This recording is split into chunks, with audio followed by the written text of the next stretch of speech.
Okay, series, my slide is visible, no? Yes, sir, it is Anatomy visible, slide. sir. Yes, Okay. sir. So first, let us see the bones. What are the bones there? So, tibia. This is one bone. So, fibula is another bone. Then, we are having below the tibia, we are having this talus. Below that, we are having the calcaneum. Then, what is there? Then there is navicular and cuboid. So, this is your navicular, this is your cuboid, and three cuneiform bone: medial, intermediate, and lateral cuneiform bone. So these all are forming the ankle joint. So the lower end of the tibia and fibula, then talus, calcaneum, then your navicular, cuboid, and three cuneiform bones. Okay.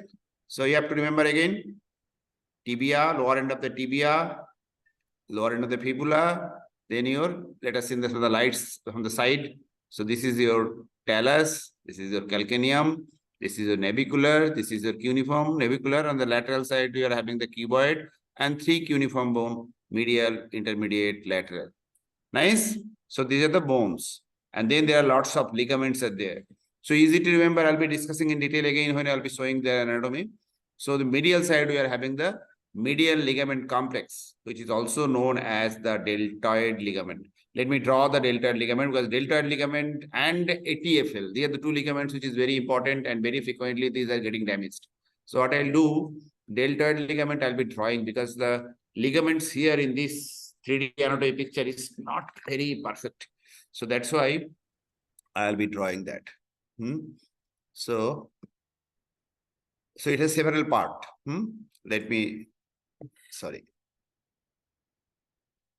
It has several parts. So all these are starting from here. That is the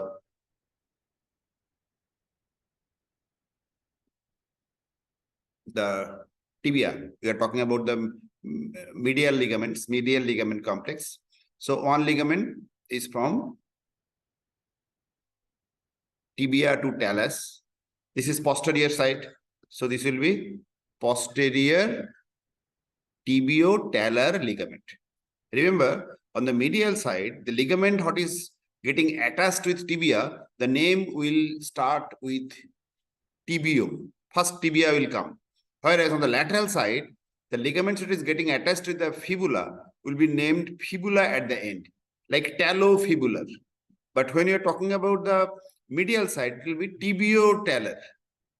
Understood the nomenclature?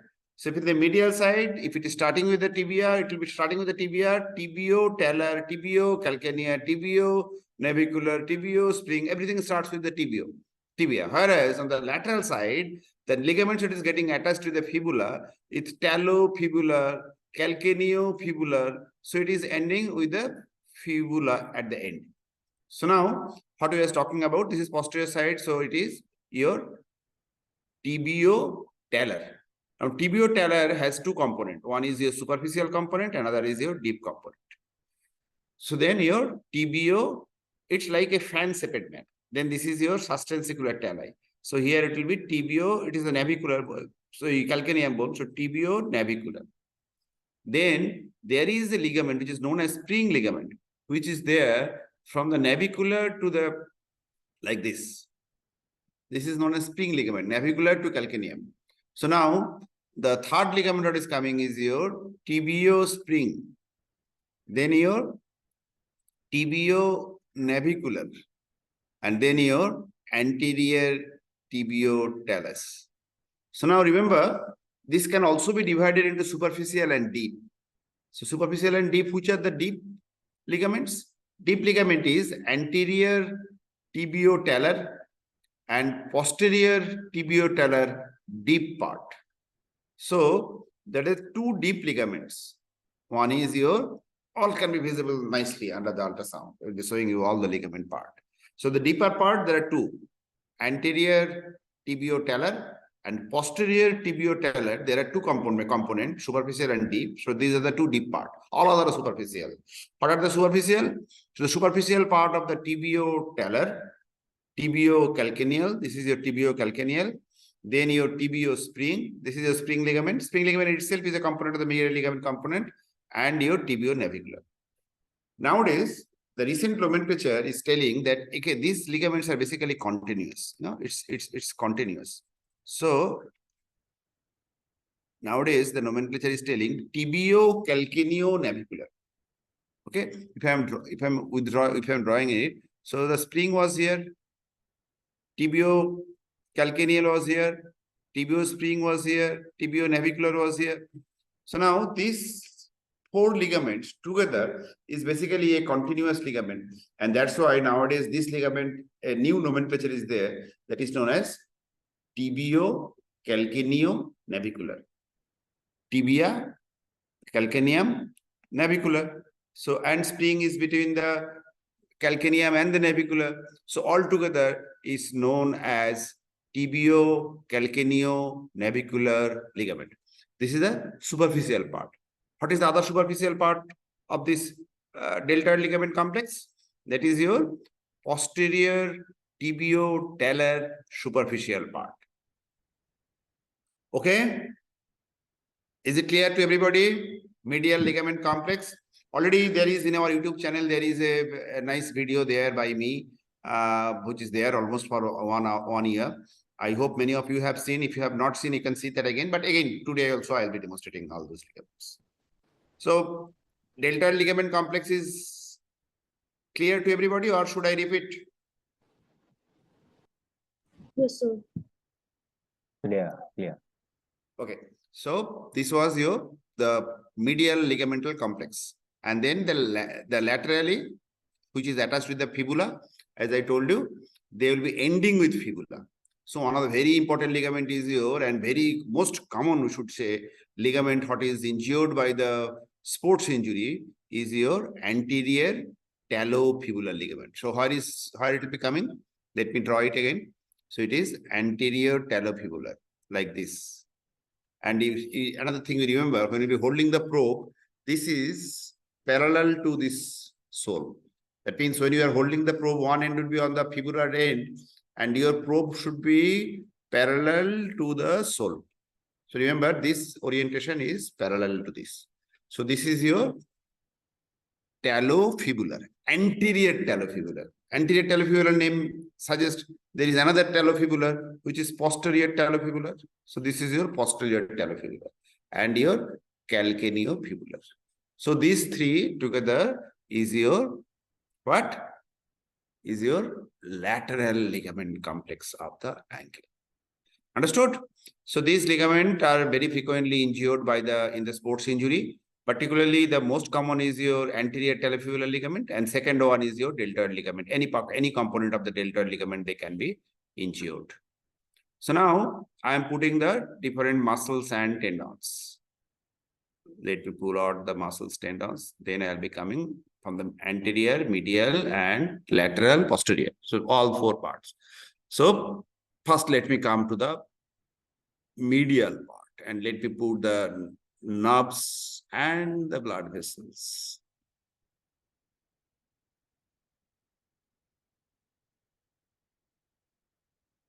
And you all know the mnemonics. What is the mnemonic? Is your Tom, Dick, Bloody, Nervous, Harry. So let me expand it a little bit more. So if you are starting from anterior to posterior, so the first one will be coming is your tibialis posterior. Tom, tibialis posterior. The next what will coming? Tom, Dick. So it is flexor digitorum longus. So tibialis posterior, then flexor digitorum longus. Then what? Bloody nervous Harry. So the blood vessels, posterior tibial artery, and vein, then the tibial nerve, bloody nervous Harry. Harry is your flexor hallucis longus. So 3 important tendon, blood vessels, and 1 important nerve. These are the component of the medial part, and these are covered by the flexor retiniculum, and this make a tunnel. So this is known as your tarsal tunnel. So what is the floor of the tarsal tunnel?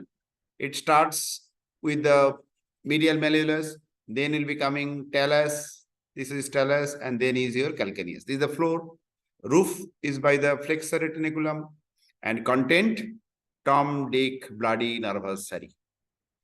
Okay, so this is the medial part, and we'll be able to see all these structures medially. Now come to anterior. Anterior, what is the mnemonic? Anterior, it is opposite. It is not Tom, Dick, Harry. It is what? It is Tom, Harry, Dick.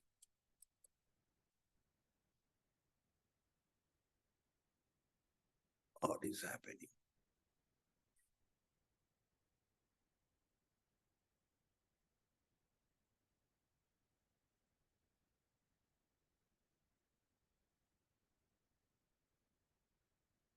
Just a minute.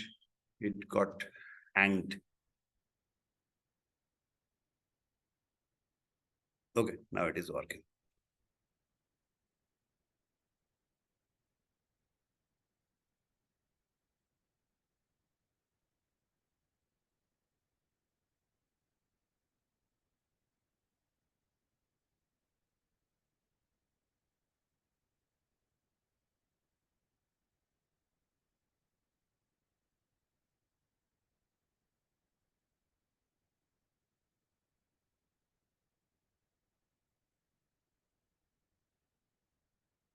It is not obeying my command.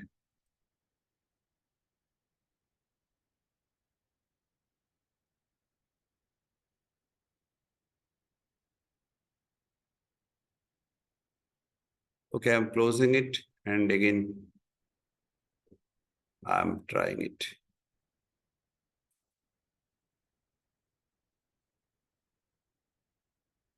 I'm sorry. Just give me another 1 minute time. I have closed the application, and then I'm starting the application again. So now we'll be going to the anterior. Anterior, what we are talking? You will be coming from the medial to lateral. The first one will be tibialis anterior. And then Tom.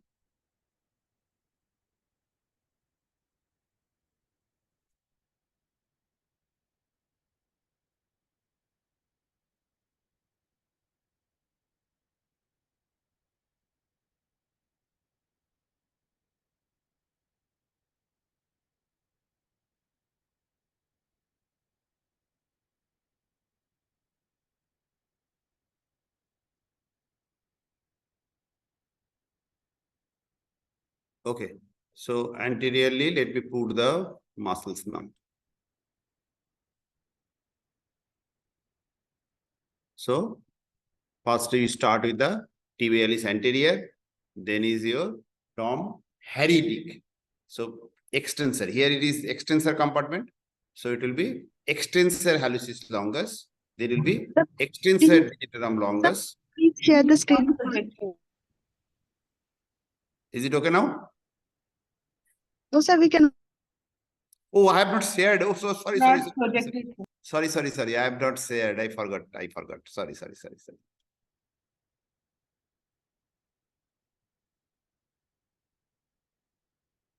Okay.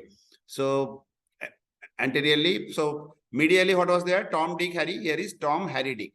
So tibialis anterior. Then your Tom, Harry. So extensor hallucis longus. Then is your Tom, Harry, Dick. Then extensor digitorum longus. And here another tendon is there. That is your peroneus tarsi. So peroneus tarsus is another, also called the fibularis tarsus. Peroneus tarsi or fibularis tarsus. Now, here in between, we are having the blood vessels and the nerve also. Which nerve is here? Here we are having the deep peroneal nerve. So deep peroneal nerve will be there. Okay. So you can see this is the deep peroneal nerve. Here is the deep peroneal nerve. So Tom, Harry, Dick. So just beside there, so you are having the blood vessels and the deep peroneal nerve. Most commonly, the deep peroneal is lateral to the tibialis arteria dorsalis pedis, but sometimes it can be medial also. Anatomical variation might be there. Now coming to the lateral side. Lateral side, So, okay, medial side, another nerve I forgot to mention, that was your saphenous nerve. Saphenous nerve commonly affects the great saphenous vein. So, great saphenous vein will be there on the medial malleolus, and along with that, there will be saphenous vein. So, medially, you are having two nerves. One is tibialis nerve, another is great saphenous nerve accompanying the saphenous nerve. Great saphenous vein accompanying the saphenous nerve. Anteriorly, you are having one nerve. What is that? Deep peroneal nerve, which is accompanying arterial dorsalis pedis, which is just lateral to the tibialis anterior and close to Tom Harry. So, extensor hallucis. And then on the lateral side, we are having two important tendons. That is your peroneus brevis. B for B means brevis will be closer to the bone. Which bone? Fibula. And superficial to that will be peroneus longus. So the lateral side, two tendons or muscles, peroneus tarsus and peroneus longus. And now there will be two nerves. One nerve will be this one, which is coming down and going on the dorsum of the foot. That is your superficial peroneal nerve. And another nerve is this one. This is your sural nerve. So laterally, you are having two nerves, one over the fibula, between the anterior, this is the anterior compartment, this is the lateral compartment. In between these two compartments, we will be having the superficial peroneal nerve, and sural nerve will be there, which will be lying just in close association with the short saphenous vein. So great saphenous vein accompanying the saphenous nerve, and short saphenous nerve will be accompanying the sural nerve. Now come to the posterior. In the posterior, we will be having the very important tendon, tendoachilles. And tendoachilles will be formed by two muscles. One is gastrocnemius, which is superficial, and the soleus, which is deep. And here, the two important bursas will be there. One bursa will be here, which is known as the retrocalcaneal bursa, and another bursa will be here, which is superficial calcaneal bursa. So superficial calcaneal bursitis is there, that is commonly visible. If you see there is some visible swelling here, most commonly this is your superficial calcaneal bursitis. Retrocalcaneal bursitis normally not visible because it is there, and here will be your Cagart's fat pad. This black area is basically filled with the fat, which is known as the Cagart's fat pad. So Cagart's fat pad will be there, and retrocalcaneal bursa will be there. Now, two important joint, this is very important for the exam as well. One is your tibio-talar joint. Let me remove all the muscle there and let me show you this important.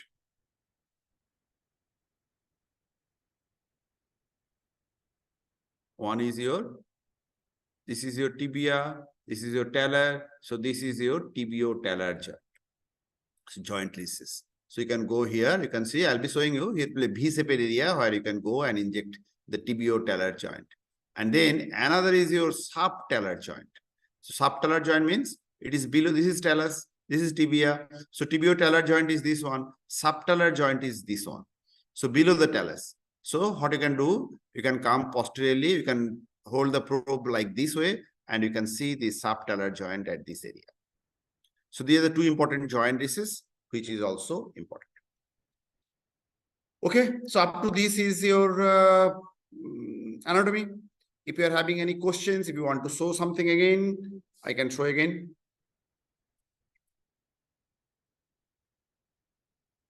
So the blood. Pardon? The blood vessels and nerves on the medial and lateral sides. Sir. You want to say it again? Yes, sir, please. Okay. So medial side, what are the blood vessels? Medial side, we are having the,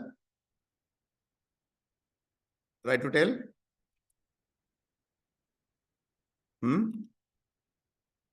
Medial side, what is this? Tibialis posterior. Sorry, tibialis posterior, the tendon. So the posterior tibial arteries. Posterior tibial artery and blood vessels. And there is a nerve which is known as the tibial nerve. Tibial nerve is not called posterior tibial nerve. Many times we do this mistake. Tibial nerve is only tibial nerve. And artery is known as the posterior tibial artery. Nerve is only tibial. And here we discussed that there are tendons, Tom, Dick. After the tibialis posterior, Dick is flexor digitorum longus. Bloody, nervous, Harry. Harry is flexor digitorum, flexor hallucis longus. So Tom, Dick, Harry. This is on the medial side. And nerve is tibialis tibialis nerve, and this is your saphenous nerve, which is accompanying the great saphenous vein. So the two important nerve on the medial side. One is your saphenous nerve accompanying the great saphenous vein. Another is your tibialis nerve accompanying the posterior tibial artery or posterior tibial vessels. Clear?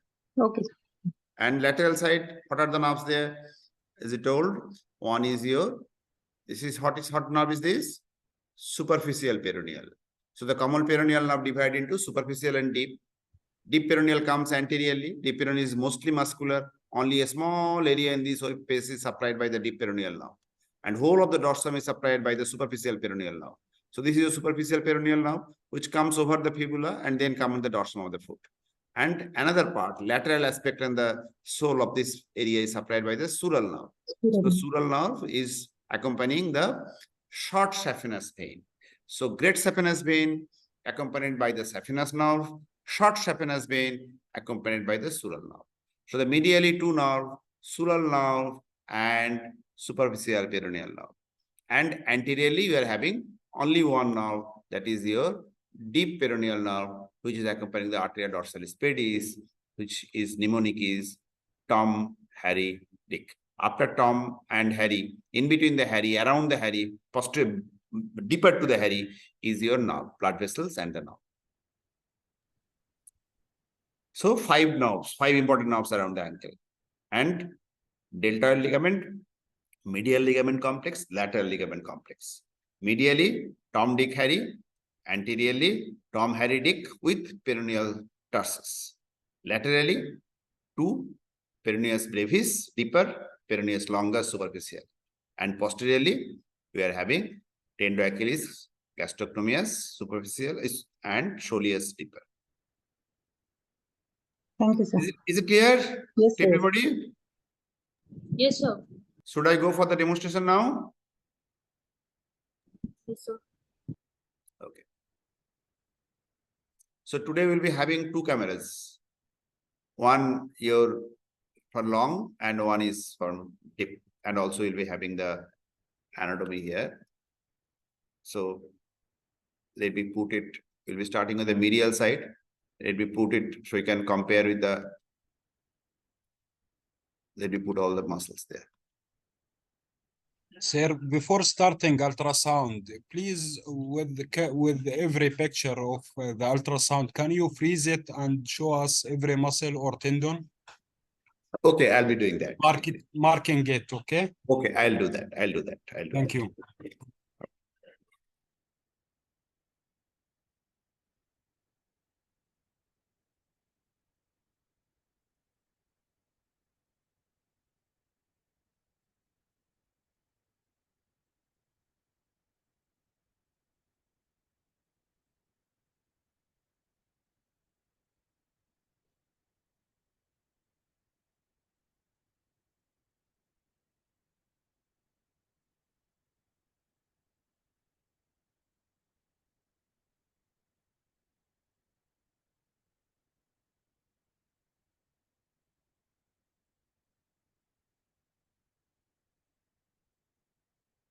So everybody can see it nicely.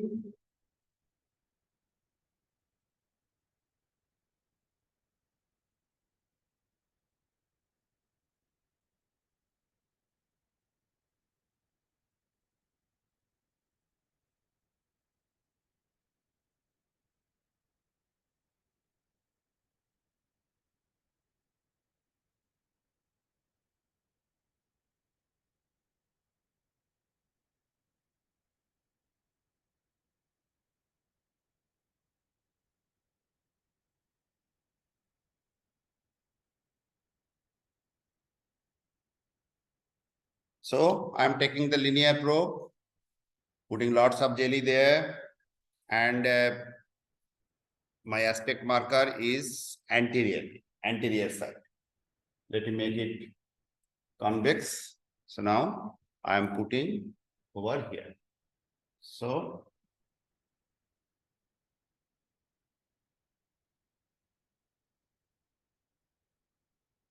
what can I see here? Medial side, my aspect marker was on the lateral side, anterior side. So left side of my screen, is your the anterior side, and the bone what you can see is your medial malleolus. So now let me draw as requested by. What is this bone? But you have to tell, you have to talk, huh? Tibia. So this is your lower end of the tibia, medial malleolus. What is this bone? Tell. Tell us. Talus. What is this bone? Three bone forms the roof, floor. I told you, no? So three bones is forming the floor. So this is your calcaneum. Very good.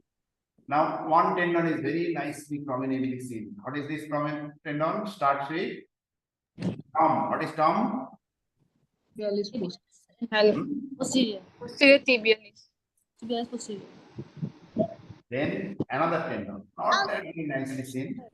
What is this muscle? What is this tendon? Flexor digitorum longus. Thumb, dick. So flexor digitorum longus. After that, bloody nervous, not nicely seen, foothold, this blood vessel, circum and vein, and some nerves are there, and then there is another tendon. I'll be coming posteriorly, then I'll be showing you all those things. So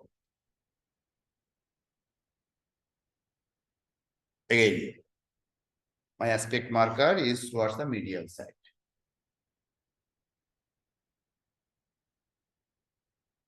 So this side was your two tendons, and the first tendon is fully tendinous. Second tendon, see, sometimes who told me to draw all the time. Sometimes it is when you're doing the dynamic scan, all the time it is difficult. So anyway, so first is tibialis posterior, then is your flexor, thumb, dick, flexor digitorum. So flexor digitorum is not fully tendinous here. That's why some part is black. See, this part is black and this part is white. This part is muscular-stick. This part is your basically tendinous. Understood? So this hole is your the dick, but the dick is not fully tendinous like this. So this is your tibialis anterior posterior, which is fully tendinous. That's why it is hyperechoic. But here some is hyperechoic, some is hypoechoic, which indicates that it is myotendinous junction is there. So now if I am coming posteriorly, so what you can see here, little more posteriorly. So you can see the middle one is pulsating and not compressible. If I am compressing, the other two is getting compressed, not the middle one. And also you can see the hyperechoic honeycomb structures around, that is the nerve. Now let me go a little above. Then we'll be able to see the nerve. So now what you can see here. So now the thumb, dick is becoming now muscular. No? Little bit of myotendinous junction. And then if I'm coming here, so it is a vascular part. Vessels. Some vessels are compressible, artery is not compressible. And here is the tibial nerve. This is your tibial nerve.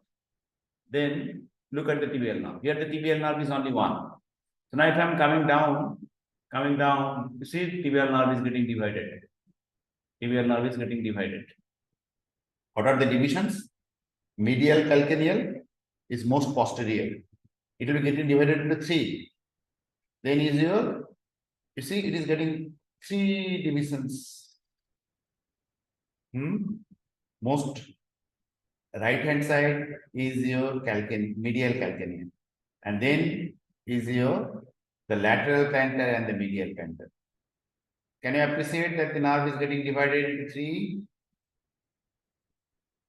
Okay.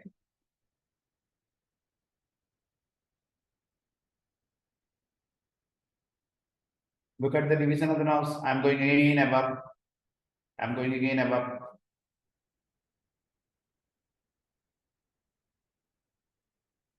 Here is one nerve. And now when I'm coming down, follow the nerve.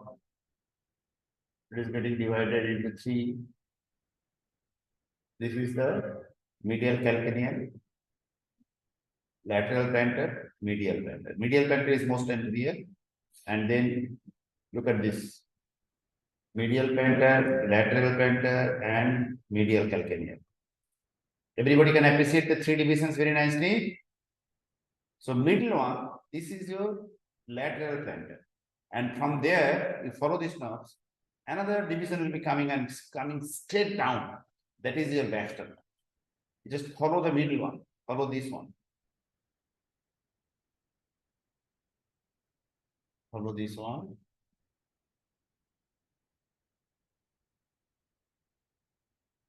So this is your Baxter. It will be coming just superficial to the this muscle. This is known as the quadratus plantae muscle. So this one. Okay. Again, I'm showing. I'm starting from here, but the tibial nerve is only one. So here the tibial nerve is only one, no division. No division. So now I'm coming down, just follow the nerve, don't look at the real structures. So now if we category, it will be gradually, it will be divided into three. Most anterior is your medial plantar, lateral plantar, and posterior calcaneum. Now the middle one will follow you.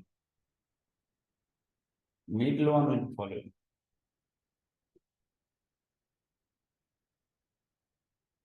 And from there, one nerve will be coming down.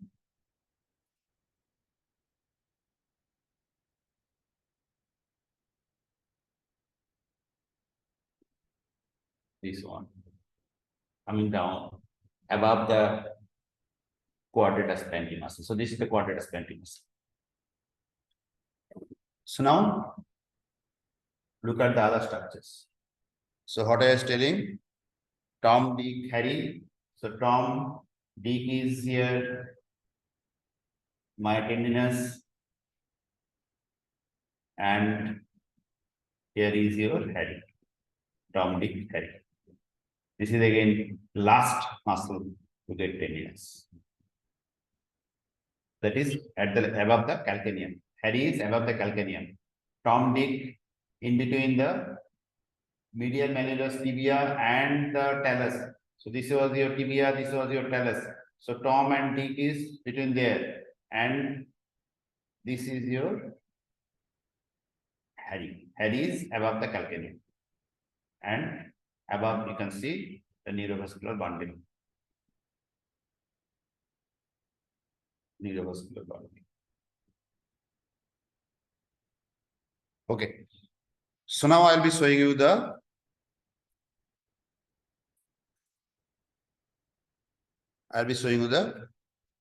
ligaments, medial side. First, I'm completing the medial side. I have shown you the tendons, the nerves. One nerve also, let me show the nerve, complete the nerve first. That is your saphenous nerve. And saphenous nerve, to find out the saphenous nerve, what I have to do? I have to search for the great saphenous vein. And I have to put a lot of gel there and don't put pressure. Very lightly you hold the things. So you can see the saphenous vein there.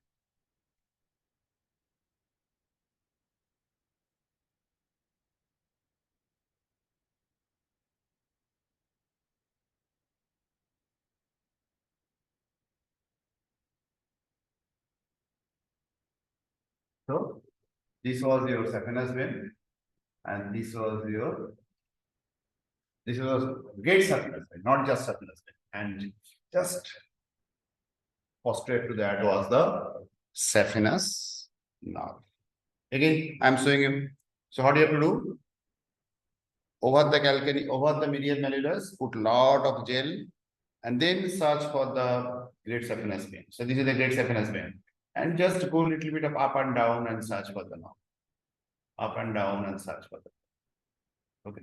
Just posterior to that, just below the yellow honeycomb appearance is your the great saphenous. Great saphenous vein, and then posterior to that is your saphenous vein. Okay, now come to the ligaments, deltoid ligaments. And you remember, you should be starting with the tibio-talar. So between the tibia and the talus, tibio-talar, and it has two components. Your superficial and deep component. So now, first let me bring it here. Let me show you here that this was your tibia, medial malleolus, 你没睡，我讲你这样哦。 talus. 那个灯也开住哦，那个卡布。 Please remain muted, please.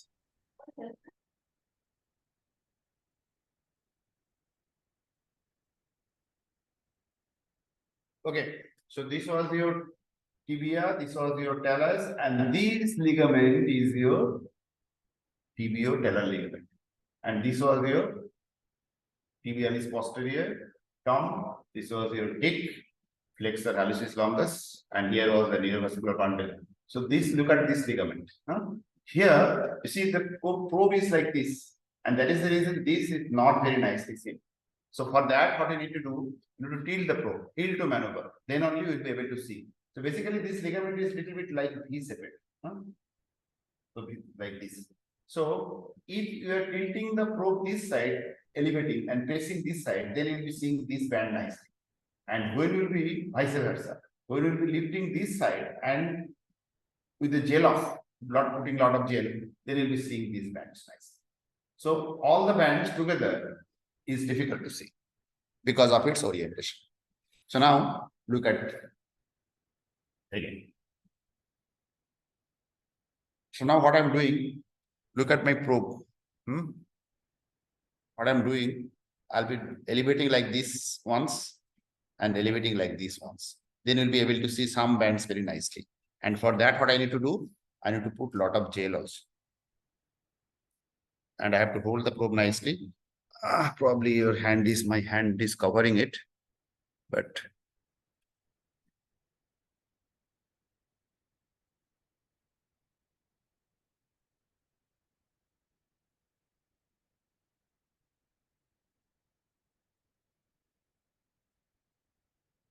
okay, so some part is very nicely seen now, but not the full part. So not the full part. This part is not nicely seen. This is the superficial tibio-talar ligament. You have to imagine that. And then I'll be tilting the other area, other side. And then you'll be able to see the other part also very nicely. And here, this is like, the viscous layers, the black and white, like the tiger in the sea. So these all are the different layers of the deeper layers of the tibio-talar ligament. Superficial layer is very nicely seen. This is superficial layer, and then this part is your deeper layer. But again, as I told you, whole ligament is difficult to see at one time. If I'm tilting it, some part I can see, and if I'm tilting this again, some part I can see. So this is your tibio-talar ligament. Okay, so now you see how I am holding the probe like this, tibio-talar. Now what I'll do, here is your substantial tali, I can palpate it. So what I'll do, I'll be rotating the probe here. And now what I can see is here. So that was the posterior tibio-talar. Posterior tibio-talar, yes, what I told. Mention anything. Posterior tibio-talar, it is having the two bands, superficial and deep. Posterior tibio-talar. So this was posterior tibio-talar. So now if I'm rotating the probe, this was talus. So now this was calcaneum. So now what I'm doing, I'm rotating it till the talus is vanished. And calcaneum sustentacular tali is coming. So this is your sustentacular tali. That is your navicular bone. Sorry, this is your calcaneal bone. So now this ligament is your tibio-calcaneal bone. Calcaneal ligament. Tibio-calcaneal. So I hope you can appreciate this ligament. I'm drawing it, and again, ligament, I told on the first class, if you can remember, the ligament is not very, it normally sags down. So this part is your what? This is your tibialis posterior tendon. And this horizontal band, this is not ligament. So the ligament is this one, which is sagging down. I'm removing the drawing, do just again. See. So this is your tibiocalcaneal. So first we have seen tibiotalar, superficial and deep, and now tibiocalcaneal. Okay, is it clear to everybody? Very nicely seen, this ligament, particularly this part is very nicely seen. Now, so I was here, I was here, tibiocalcaneal. And now I'll be rotating it more. And here, you see some hyperechoic structure is coming. So spring ligament is how? Spring ligament was like this. And so I'll be seeing in short axis. Spring ligament I'll be seeing in the short axis. So this hyperechoic area within my red circle, this is your spring ligament. Spring ligament in short axis. Okay. So this ligament is your tibiospring ligament. This was your spring ligament in short axis, and this is your tibiospring ligament. See it again. Very nicely seen, tibiospring ligament. Okay. So this was your spring ligament in short axis. This hyperechoic area. And this ligament is your tibiospring. Everybody can appreciate it? Tibiospring? Yes, sir. Okay. So now from tibiospring, sorry. So this was your tibiospring. This was your tibiospring. This was in short axis. Your above that was your what? Tibialis posterior tendon. That is not the ligament. Below this is short axis of the spring ligament, and this was your tibiospring. So now what I'm doing, I'm rotating it further, and I'll be getting the navicular bone. So this is your navicular bone. So here you can see two. One little bit, this is the talus, this is the tibia, and this is the navicular. Navicular bone is in front of talus. So here, the two part of the ligament, as I mentioned earlier, you can see. One is your deeper. So this is your anterior tibiotalar ligament, which is the deep part of the deltoid ligament. And above that, this is your tibionavicular. Tibionavicular is superficial, and below that we'll be having the tibiotalar. So here I am holding the probe over the three bones. One is your, this side is your tibia, this side is your navicular, and in between is your the talus. You can see it. So I started like this with the posterior tibiotalar, then I came to tibiocalcaneal, then I came to tibiospring, and then I come more anterior, and I'll be seeing the tibionavicular. So let me show you again how nicely. So the three bone, and okay, now the picture is much clearer. Let me show the ligaments very nicely. Okay, so this was your tibia, this was your talus, and at the corner, very small, you can see the navicular. So the deeper part, this was your deeper branch of the anterior tibiotalar. And this which is going like this is your what? Navicular. Navicular. Okay, I'm just quickly recapitulating everything. So first I'm holding the probe like this. So tarsal tunnel, no? Tarsal tunnel. So here the three bone was forming the floor, and you can see all the structures of the tarsal tunnel. So this was tarsal tunnel. And the tarsal tunnel, if I'm tilting the probe, so this is your, let me draw again. So this is your what? What is this ligament? Below the tibialis posterior. Tibiotalar. Tibiotalar. Posterior tibiotalar. And it is having two part. One is superficial. If I'm tilting the probe, you can see. If I'm tilting the probe, I can see the more part if I'm tilting it. So one is your superficial, one is deep. Posterior tibiotalar. So now what I'm doing, I'm rotating the probe.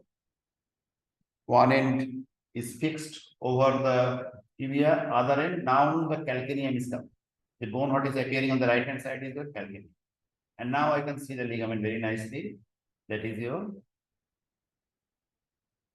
this ligament. Ligament, as I told you, it is not as straight as tendons. You can see the tendon very nice, ligament very nicely. Not whole part, but if I'm tilting, the other part is straight. Everybody can appreciate. I hope that this is starting from here. This is your which ligament? Calcaneum. Calcaneum. So this is very nicely seen now, tibiocalcaneum. Remember, above always will be your tibialis posterior tendon. This bright white fibrillar pattern. So now I am going more anterior. And now hyperechoic, bright hyperechoic. You see the bright hyperechoic structure was not coming. So now I can see the bright hyperechoic structure. This one is your spring ligament. So now you can see the tibio-spring ligament. You can see this is your tibio-spring. And now I am tilting the probe more anterior. So I'll be able to see the three bone. One side is your tibia, another side is your navicular. Let me show you the best picture. Okay, this picture.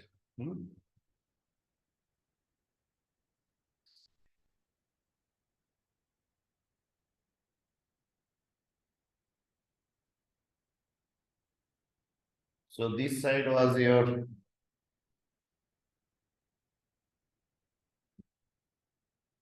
this side is your navicular bone, this side is your tibia, and we can see here two parts of the ligament. This part, deeper part, is your tibio-talar. Which tibio-talar? Anterior tibio-talar. And this is going over the talus up to the navicular bone. So this part is your tibio-navicular. So deltoid ligament complex is now very easy for all of you. Yes, sir. So this is your medial side. So now we'll be coming to the anterior side. Anything you want to see it again on the medial side? Now we'll be putting in the anterior side. Anterior side, you remember what was there? Anterior side was Tom, Harry, Dick.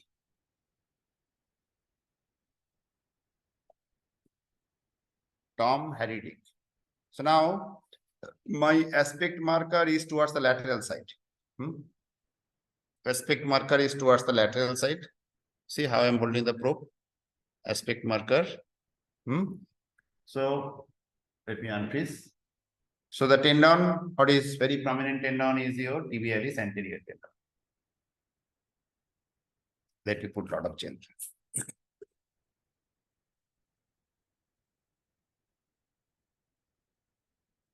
So this tendon is your tibialis anterior tendon. And if I'm coming laterally, so you can see something pulsating. And above that, so this was your tibialis. If I'm coming down, so this was your tibialis anterior. And here, this is your Tom, Harry, Dick. So it is your, here it is extensor. So extensor, hallucis longus. And below that, pulsating is your arteria dorsalis pedis. And just by the side of that, you can see the honeycomb appearance nerve. The nerve can be medial to the artery or lateral to the artery.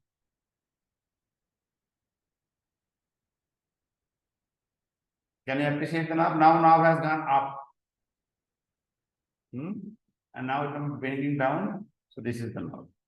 This is your Tom, Harry. This is your extensor hallucis. So this is your nerve. This is your. Everybody can appreciate? Okay, let me draw. Here was your not seen here is your tibialis anterior. This Tom, then Harry. This was your mark tendinous. This part is tendinous. This part is muscle. This was your extensor hallucis. Tom, Harry. This was your the arterial dorsalis pedis. This was your nerve, and here will be coming your Tom, Harry, Dick, extensor, digitorum, and after that you'll be seeing the peroneus tarsus. Okay, I'm next again showing.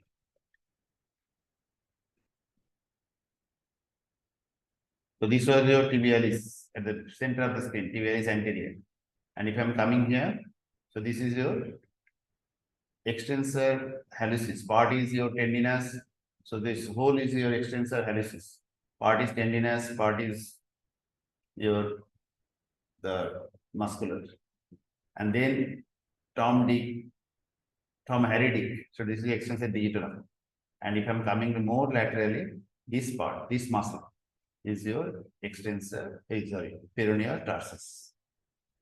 So these are the anterior compartment muscles. And you can see the nerve also. This is the nerve. Okay, so this is anterior. This side is your tibialis anterior, then is your neurovascular bundle, then is your this is your Tom Harry extensor extensor hallucis, then is your extensor digitorum, and then is your extensor stub, the peroneal tarsus. Now it is becoming tendinous. This is your anterior. And now lateral. Sir, can you show us mortal neuroma location by ultrasound? That will be showing you the next day. The foot, we are not today not covering the foot.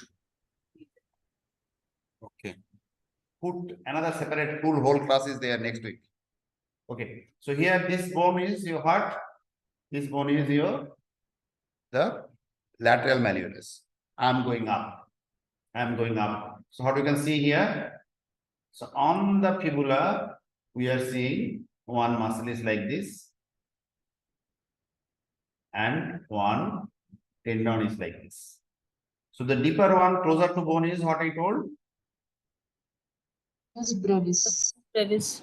Peroneus brevis. And what is this one? Peroneus longus. Peroneus longus. Okay, clear? So these are the two, and if I'm following this, follow peroneus brevis is now gradually will be tendinous, now myotendinous junction, and now become tendinous. Again, lot of gel to be there, otherwise difficult.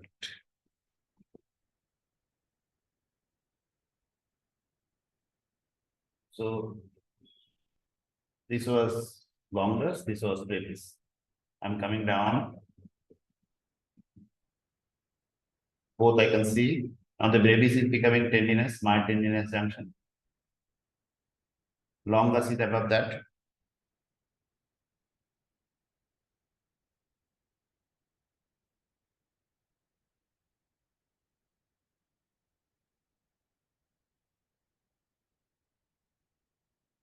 Then coming here and getting at us there. So this is on the lateral side. So lateral side, what is important? As I told, one nerve is there on the left. Two nerves are there. One is your, first let us show you the superficial peroneal nerve. So to start the superficial peroneal nerve, so what do you have to do? We have to put the probe over the lateral, the fibula. So this is your fibula. This was your peroneus longus and brevis. This is your anterior compartment muscle. So we'll be searching the nerve here in this area. In this area. Okay, look at that. It is very superficial. So that is the nerve. So this is the nerve. Honeycomb appearance.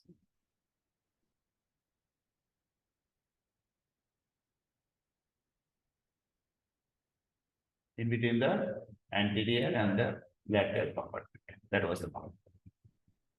That is your, that you put lot more jelly. So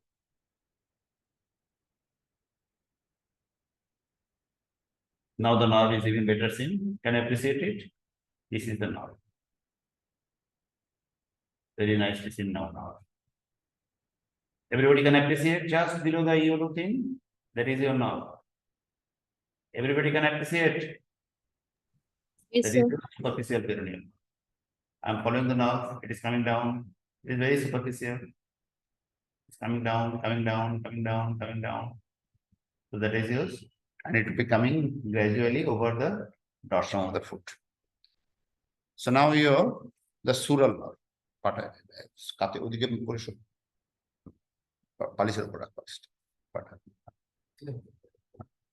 Again, lot of gel, otherwise there is a gap artifact. So now what I'm doing, see how I'm holding the probe.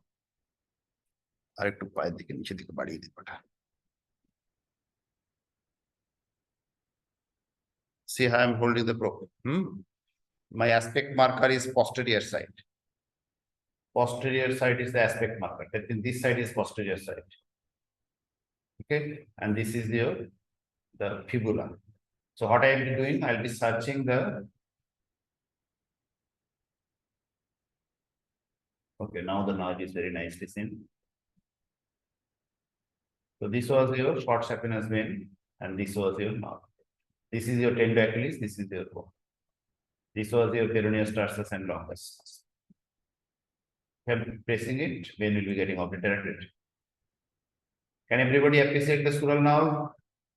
This is sural nerve. Everybody appreciating it? Yes, sir. Yes, sir. Yes, sir. Yes, sir. So that was sural nerve.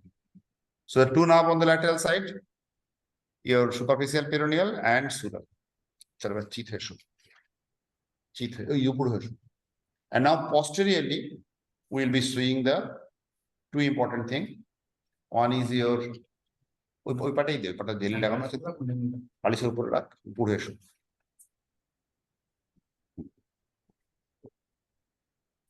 একটু পাটা তোল দেখি উপর শুয়ে পড়ো হ্যাঁ হ্যাঁ দেখি পাটা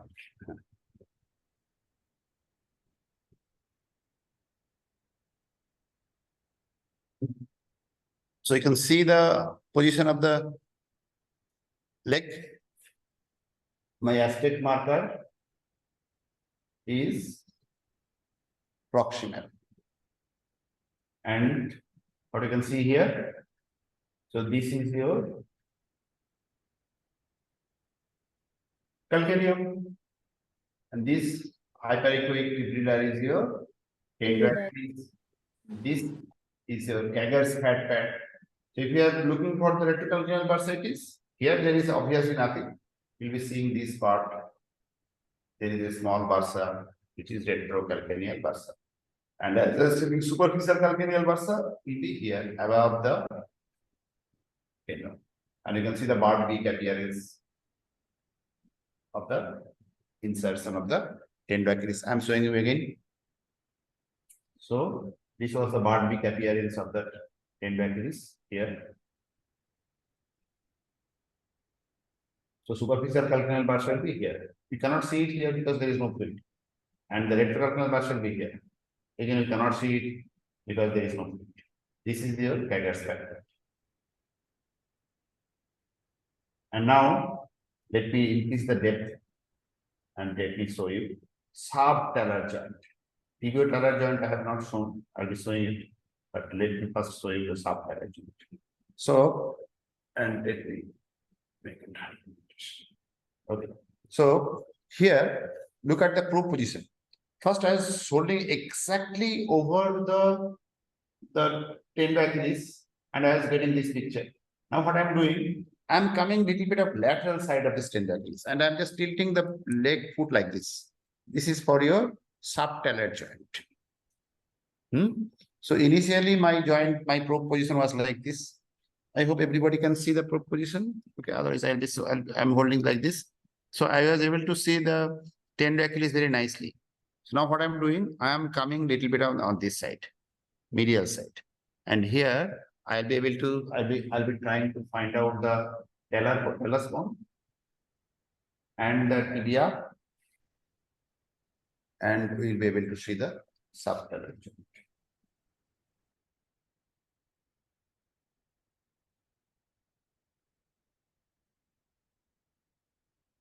Okay. So this was your calcaneum.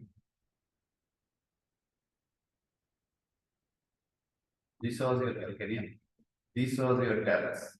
This is your tibia. So to go for the subtalar joint injection, your needle should be coming like this. Okay, so you can see some part of the tendons, and I'll be showing it again. So this is the calcaneum, talus, tibia. These three bones you have to see, and you have to go there. I'm just showing you again. So what I'm trying to do, I'm tilting the probe a little bit.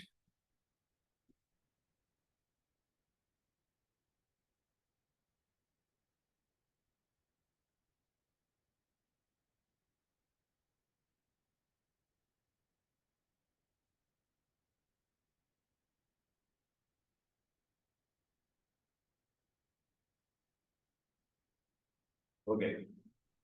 So can everybody appreciate it?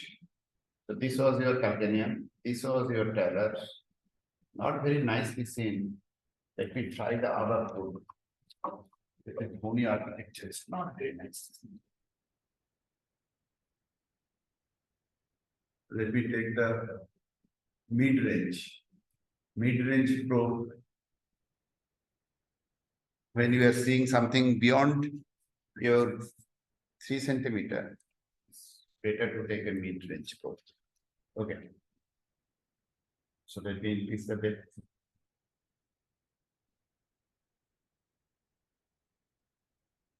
Let me increase again.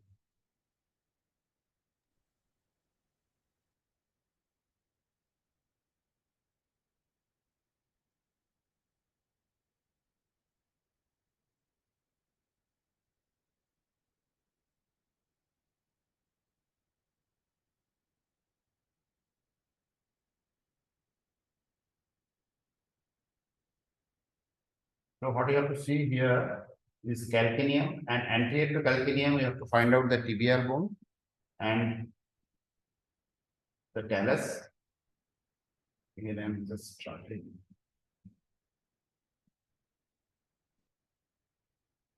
This is the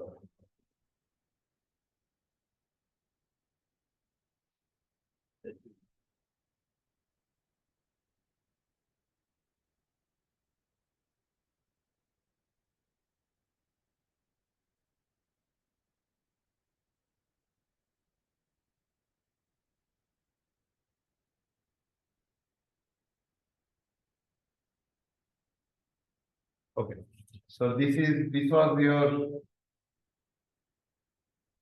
calcaneum, this was your talus, this was your tibia, and this is your joint traces. So come to go for the injection, you have to come like this. Okay, so this is your subtalar joint. And retrocalcular burst injection, you have to go like this. Normally, retrocalcular burst injection is do like in a short axis, not in the long axis. Sorry, not in the short axis. So how do you do? So this was your.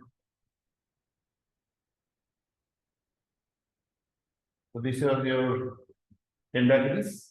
So if this is the calcaneum, if I'm just going a little bit of proximally, a calcaneum bone will vanish, and this area will be a retrocalcular burst. Your needle should be coming like this or coming like this, either from the medial to lateral or lateral to medial and the perpendicular. So now I'll be showing you the anterior joint traces.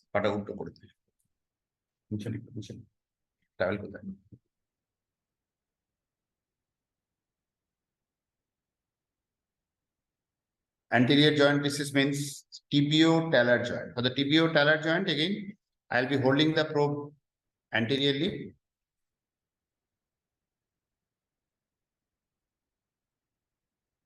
So this side is your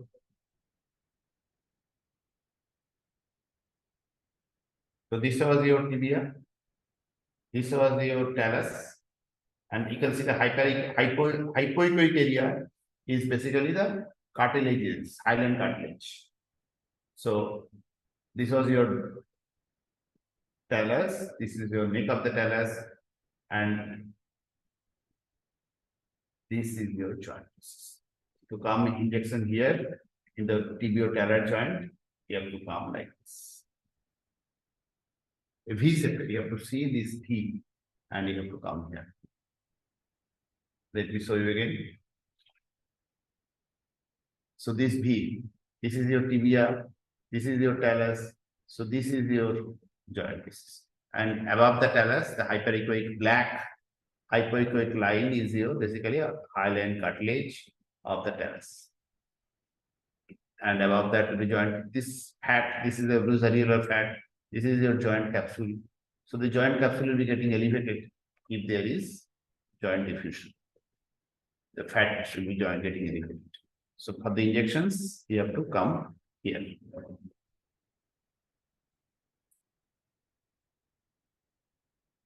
Okay. Yes, sir. Yes, sir.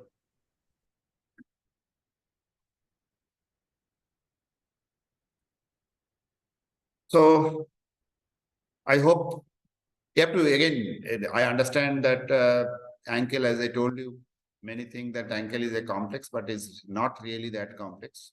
So you look at the structures again and again. The difficult part is not the tendon. Tendons are very easily seen. Joint recess is also very easy. Subtalar joint and your tibio-talar joints are easy.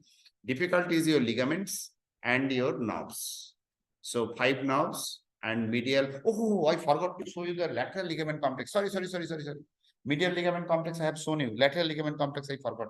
Sorry. So lateral ligament complex, what was there? Because ATFL. the most important ligament I forgot, ATFL. So ATFL and then anterior talofibula and your calcaneofibular and posterior talofibula. Okay. So it is not participant's fault. This fault is Series' fault. Series should have given me a reminder. Yes, sir. Sir, you have forgotten the talofibula. Particularly the talofibula should not be forgotten because that is one of the very common joint, which is common ligament, which is getting injured. So anyway, so what I was telling you, the proximal part of the probe, again, I come back to the 20 megahertz probe. So proximal end on the left hand side is this is your TB, lateral malleolus. So after lateral malleolus, you see what I have to do? I have to make it parallel to the sole. You know, if I'm making parallel to the sole, then I am getting to heel, no? And in between the two heel, one another, and in between is your ATFL. So one side I'm keeping it exactly in the middle, and let me reduce the depth a little bit. Okay. So this ligament is your ATFL. So one side, this side is your fibula, this side is your talus, and this ligament is your ATFL. And see how I'm holding the probe parallel to the sole. Can everybody appreciate it? Sir, one side is fibula and other side. I'm showing you. I'm just freezing it. And I'm showing. So this is your fibula. This is your talus. And you can see very nice hyperechoic fibular pattern ligament here, joining the tibia to, talus to fibula. Talofibula, anterior talofibula. I hope everybody has appreciating the ligament. It is very nicely seen. And the probe position is very easy.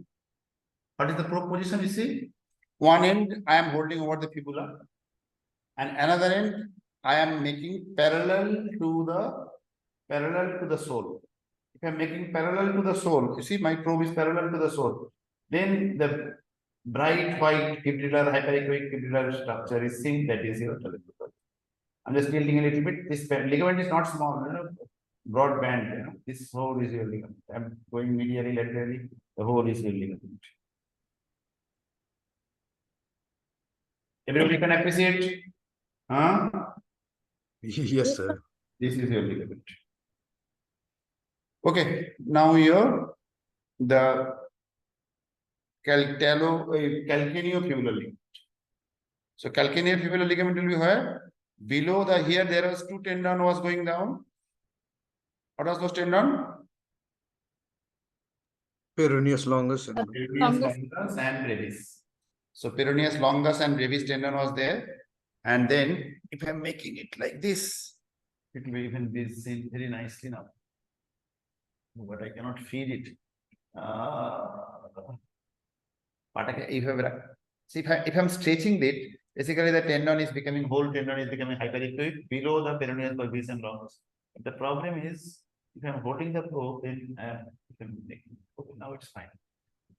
So this is your calcaneofibular. calcaneofibular ligament. Okay, fine. Posterior talofibular ligament is little difficult to see because it is a dip, but still I am trying it.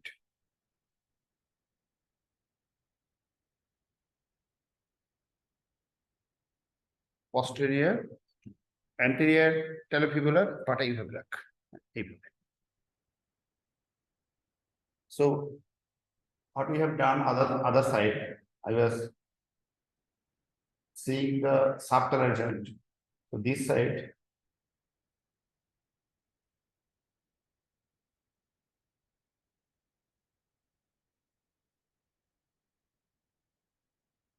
okay.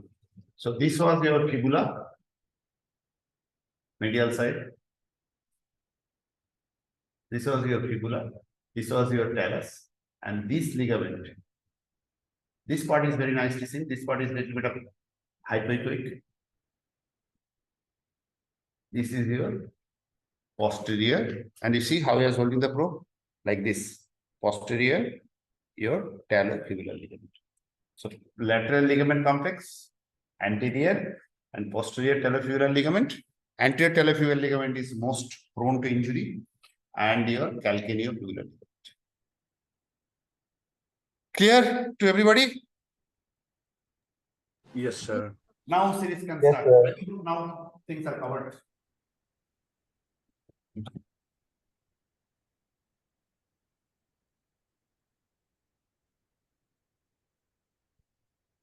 Okay, so I'm stopping sharing and now series can start. Thank you, sir.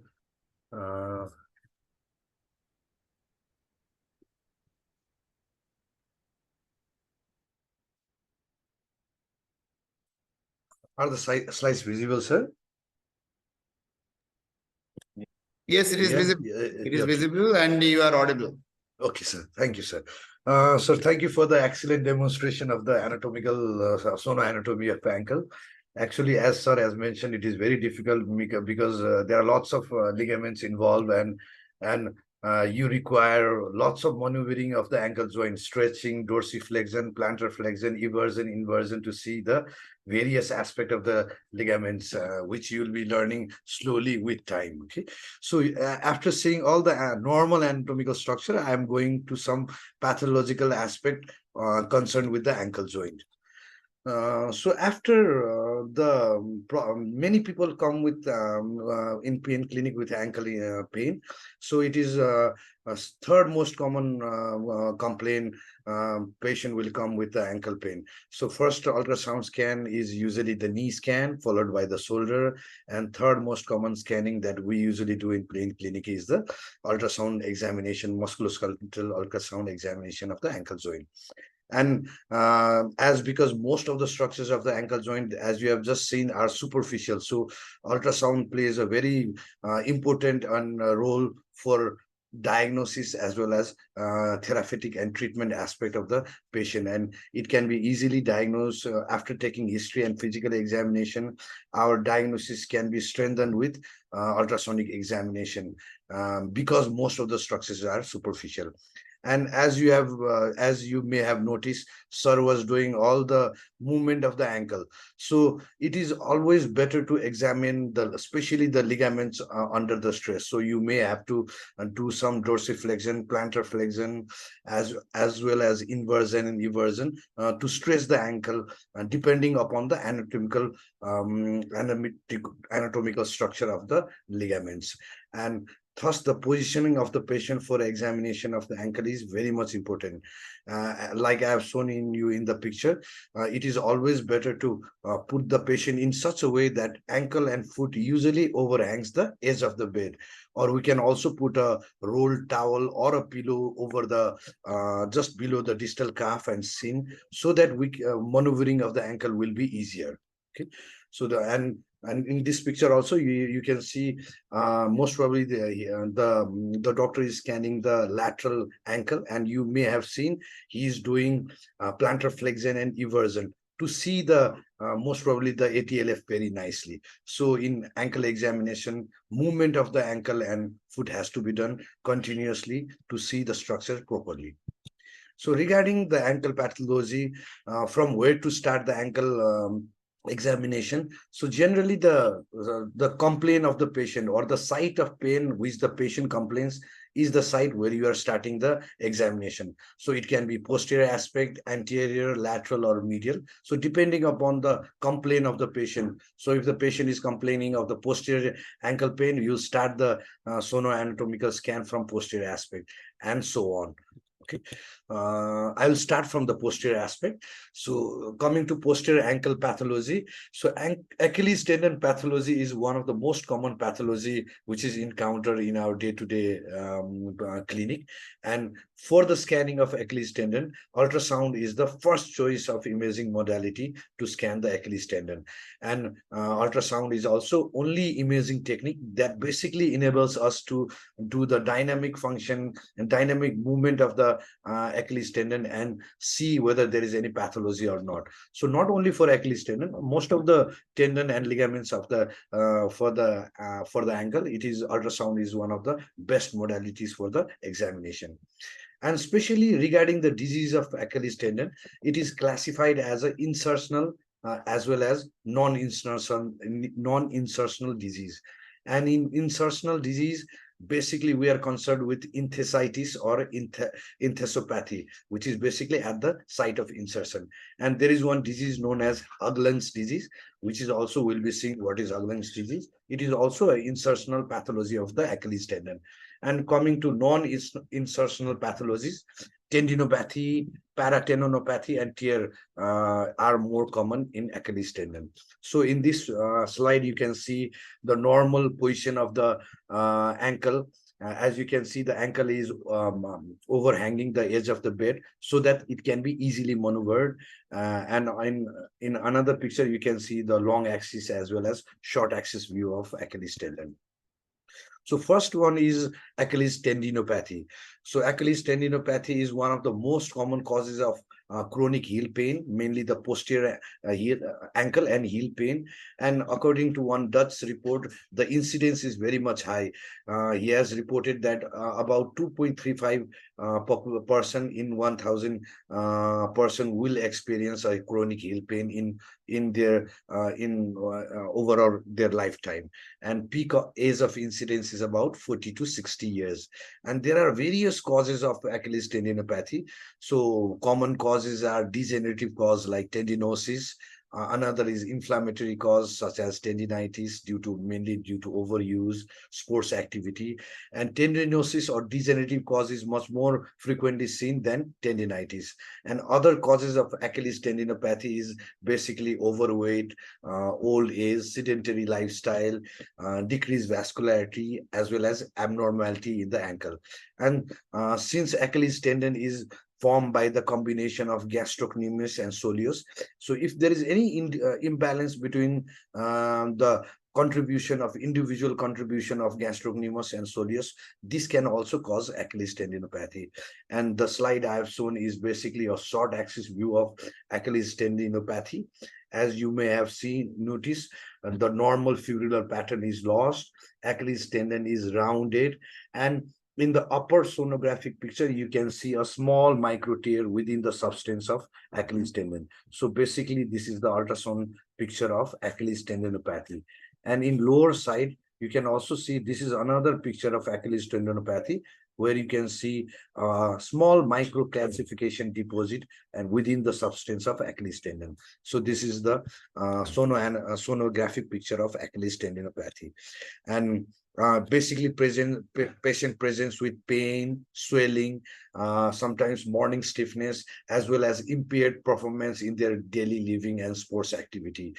So they will have difficulty in walking, as well as in recreation activity as well. And they usually complain of pain in the posterior aspect of the heel and ankle.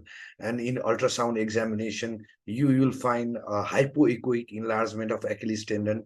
Normally, the enlargement is usually 2 to 6 centimeter proximal to the insertion of the Achilles tendon. And if you measure the diameter or distance of the Achilles tendon, it is usually more than 6 millimeter.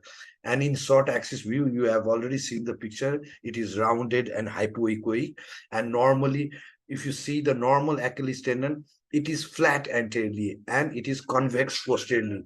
But in Achilles tendinopathy, you will see rounded Achilles tendon. And if you turn on the collar Doppler, you may see some kind of signs of hyperemia or vessels entering into the anterior border of the Achilles tendon.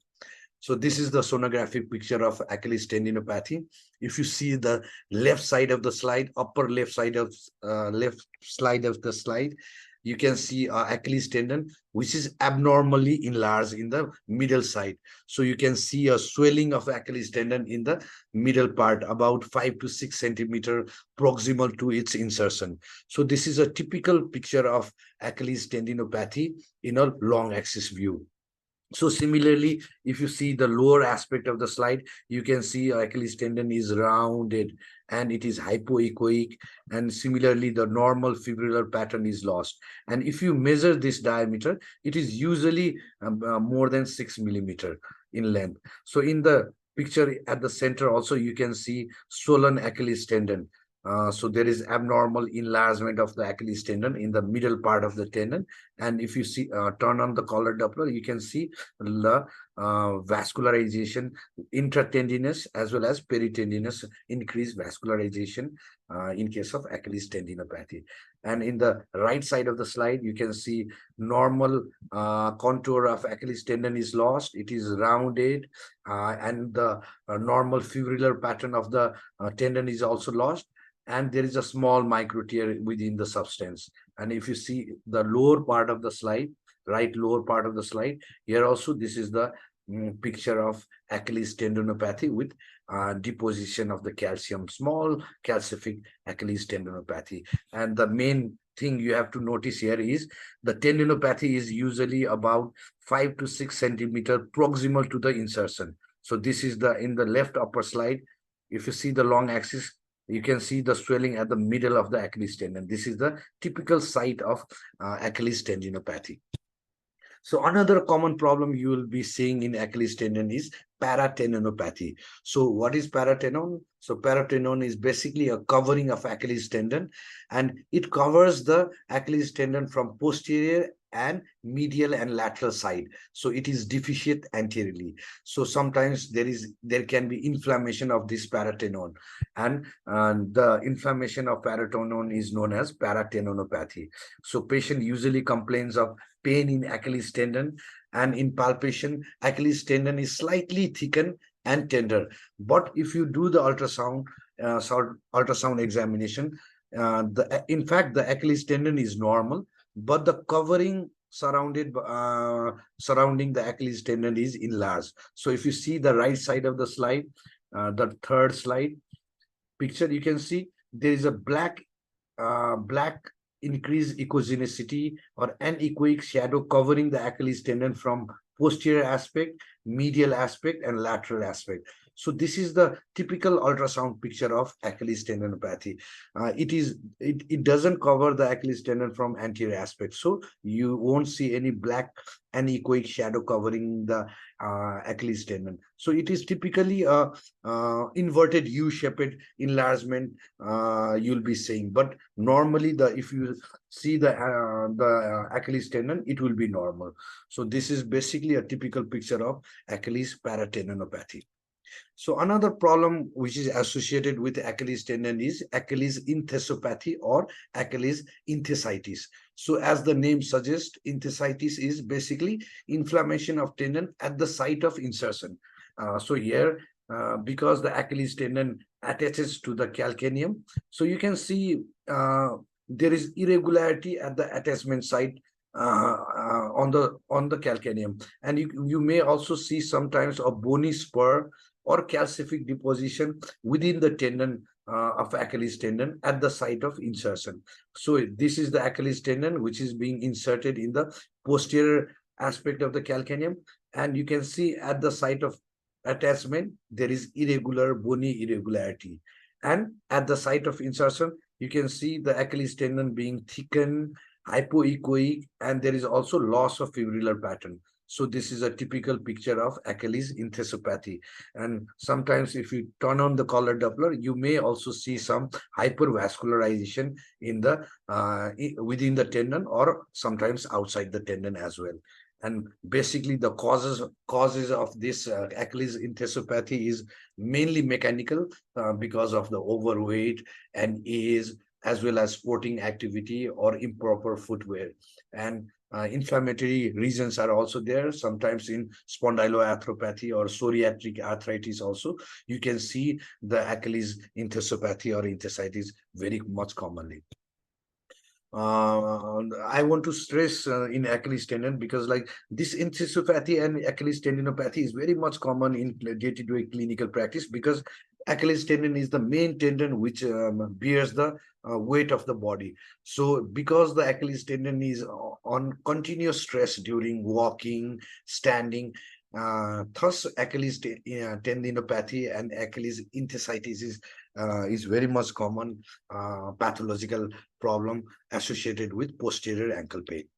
So another problem we can anticipate in posterior ankle is Haugland's disease. So Haugland disease was first described in 1928 or 27 by Patrick Haugland, and basically it is due to the mechanical disorder which causes the knee pain, and it consists of Haugland's triad, where first one is Haugland's deformity will be there. It is basically a hypertrophy of the posterior. If you see the slide, upper part of the slide, the Achilles tendon, the calcaneum is not flat here. The posterior superior aspect of the calcaneum, or it is also called calcaneal tuberosity, is hypertrophied and enlarged. So this is called Haugland's deformity. So one is Haugland's deformity. Another is, you can see retrocal bursitis or pre-Achilles bursitis here. This is another thing.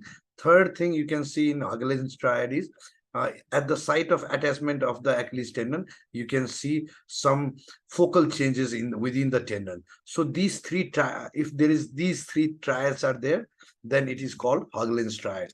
So first one is Haugland's deformity, where there is enlargement or hypertrophy of posterior superior Achilles calcaneal tuberosity, followed by presence of retrocal bursitis, and third one is focal changes at the site of insertion of Achilles tendon. So this triad is called Haugland's triad, and normally patient present with pain and swelling in the posterior aspect of the ankle, and you can also see enlargement of the posterior heel like shown in the picture. So this is Haugland's disease, which is very much common in football players. So if football players, this Haugland's disease is very much common. Another commonly associated problem in posterior ankle is calcific Achilles tendinopathy. So in fact, in my clinical experience, I've seen most of the calcific tendinopathy in the Achilles tendon, because it is the main weight bearing tendon of the body, and here repeated injury, inflammation, and healing occurs. And in each episode of injury and healing, there can be deposition of the calcium. So this vicious cycle leads to deposition of more and more calcium inside the tendon of the Achilles tendon. So here in the right side of the slide, you can see normal Achilles tendon getting inserted in the posterior aspect of the calcaneum. But in the left side of the slide, you can see a white hypertrophic, hyperechoic structure within the tendon, and you can also see posterior acoustic shadowing due to the bone. So this is the typical picture of the calcific Achilles tendinopathy. This normally calcific Achilles tendinopathy patient can be asymptomatic as well, but sometimes they can be symptomatic. And when it is symptomatic, we usually go for either Barber-Taz technique and usually try to aspirate this calcific tendon calcific deposition in the tendon, or we can also inject PRP over the side of the Achilles of the calcific deposition in the Achilles tendon. So another common problem associated with posterior ankle pain is Achilles tendon tear. So Achilles tendon tear is common in sports person, in the sportsmen, or also in older people because of degeneration. And here the complete or full thickness tear is much more common than partial thickness tear. And regarding the site of tear, normally the most frequent site of tear is mid portion of the Achilles tendon, around 5 to 6 centimeter proximal to the insertion. This is also known as critical zone. And second most common site of Achilles tendon tear is at the musculotendinous junction. And if the tear is at this musculotendinous junction, it is known as tennis leg. And patient usually complains that he will not be able to stand on the affected side. If it is complete tear is there, patient will not be able to stand on the affected side. But if there is a partial tear, then usually patient cannot stand on the toes of the affected side. And when you are inspecting the leg or foot, usually there is spontaneous dorsiflexion of the ankle. And when you palpate, we can also feel the defect in the tendon at the Achilles tendon, and Thomson test is also positive. So I've included a picture of Thomson test. Here basically a patient is in prone position, and when we squeeze the calf, usually there should be flexion of the foot. Okay, but if there is a complete tear of this Achilles tendon, this Thomson test will be positive. If you squeeze the calf, then plantar flexion of the foot will be absent. So this is a Thomson test which will be positive in Achilles tendon tear. And in ultrasound, like in any tear of the ligament, you will be seeing either partial or complete interruption of the tendon fiber.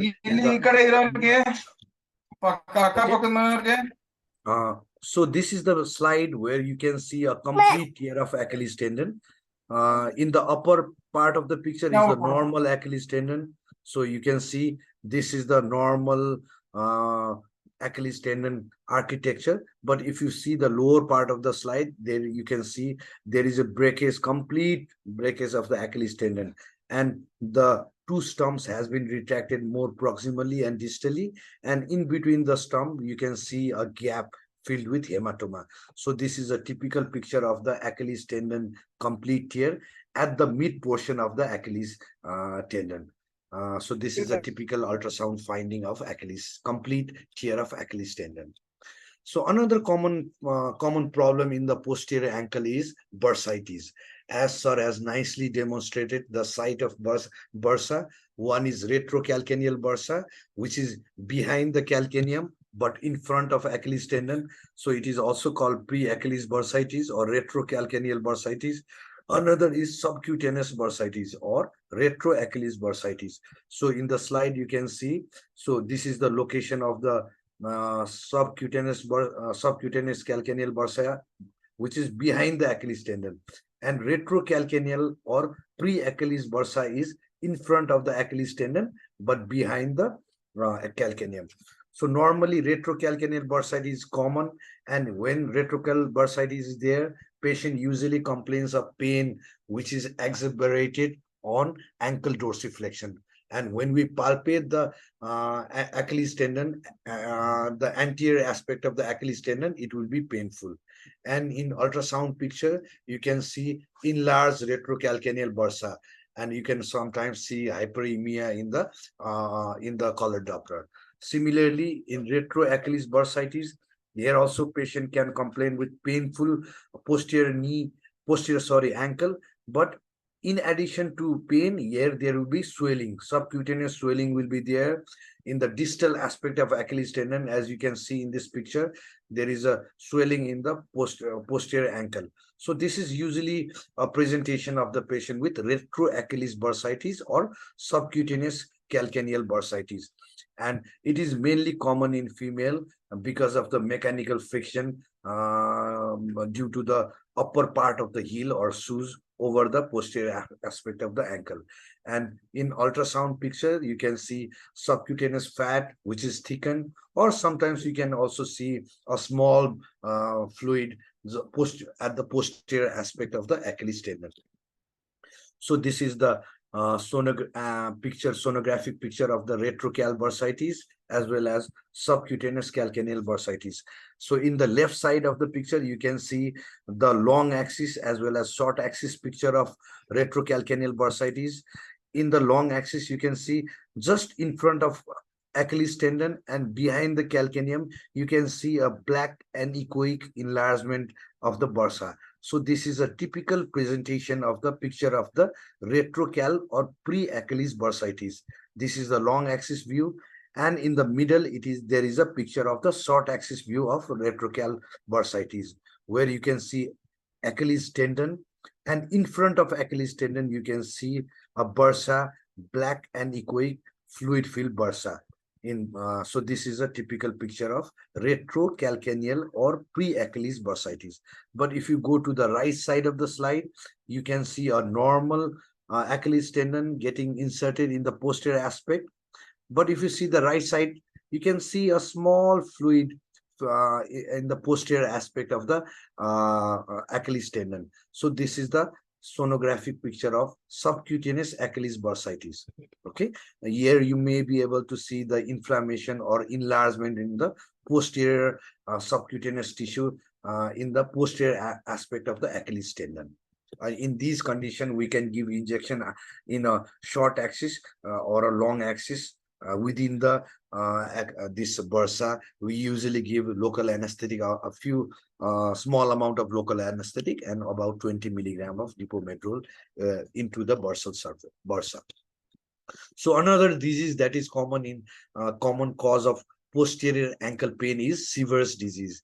Sever's disease is only normally common in pre-adolescent person, normally 8 to 12 years boys, and it is due to the chronic traction of the apophysis of calcaneum by the Achilles tendon. And in the knee, similar condition is known as Osgood-Schlecher's disease, where there is traction of the apophysis of tibia by the patellar tendon. Here there is traction of calcaneal apophysis by the Achilles tendon, and patient usually present with heel pain, usually during running and walking. Normally the age of the patient is by 8 to 12 years, and you can see the normal picture, X-ray picture as well as sonographic picture of the Sever's disease. Here it is usually in a growing age, pre-adolescent baby boys.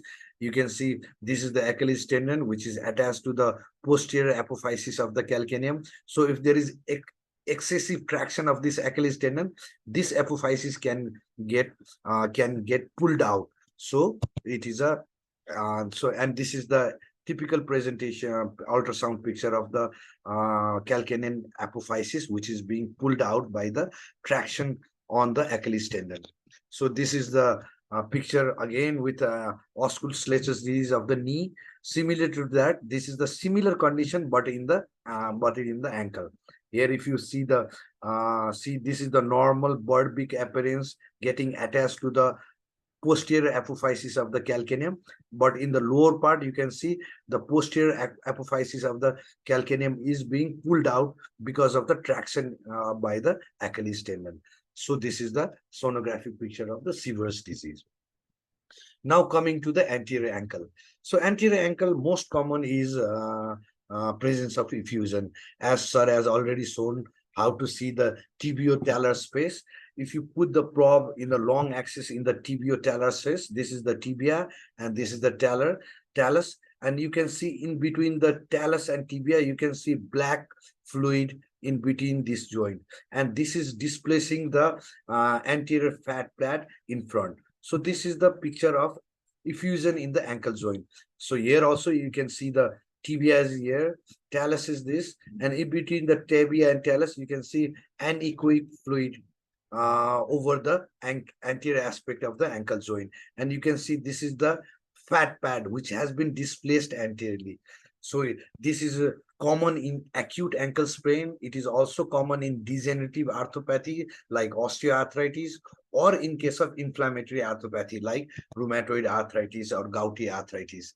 So normally injection is done in long axis view, normally slightly at the anterior but slightly lateral. So it is, we call it anterior lateral gutter. Through this anterior lateral gutter, it is very much easier to go into the anterior aspect of the ankle joint in a long axis, and needle in plane needling. We can go from the distal aspect towards the ankle joint, and we can inject the corticosteroid, or if there is excessive fluid, we can also aspirate the fluid as well. Okay, so another problem in anterior ankle is there are 3 tendons in the anterior ankle. So first one, most medial one, is tibialis anterior tendon.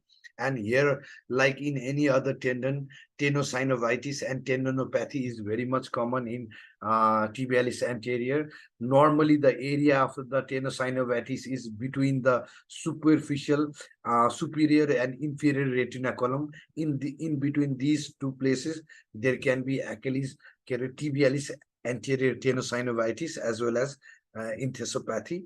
So this is the picture of the tibialis anterior getting attached to the cuneiform bone, and as you can see, there is enlargement of the tibialis anterior tendon. Along with the enlargement, you can see small amount of fluid in the peritendinous region, as well as there is loss of echogenicity and normal fibrillar pattern of the anterior tibialis tendon is lost. So this is a typical presentation of the tibialis anterior tendinopathy, but at the site of insertion. Okay, so this is another picture of tibialis anterior tendinopathy. Here, if you see very nicely, the distal part of the tendon is normal. This is the long axis view of the tibialis anterior tendon. But if you see very nicely, the distal part of the tendon is also normal, and the proximal part of the tendon is normal.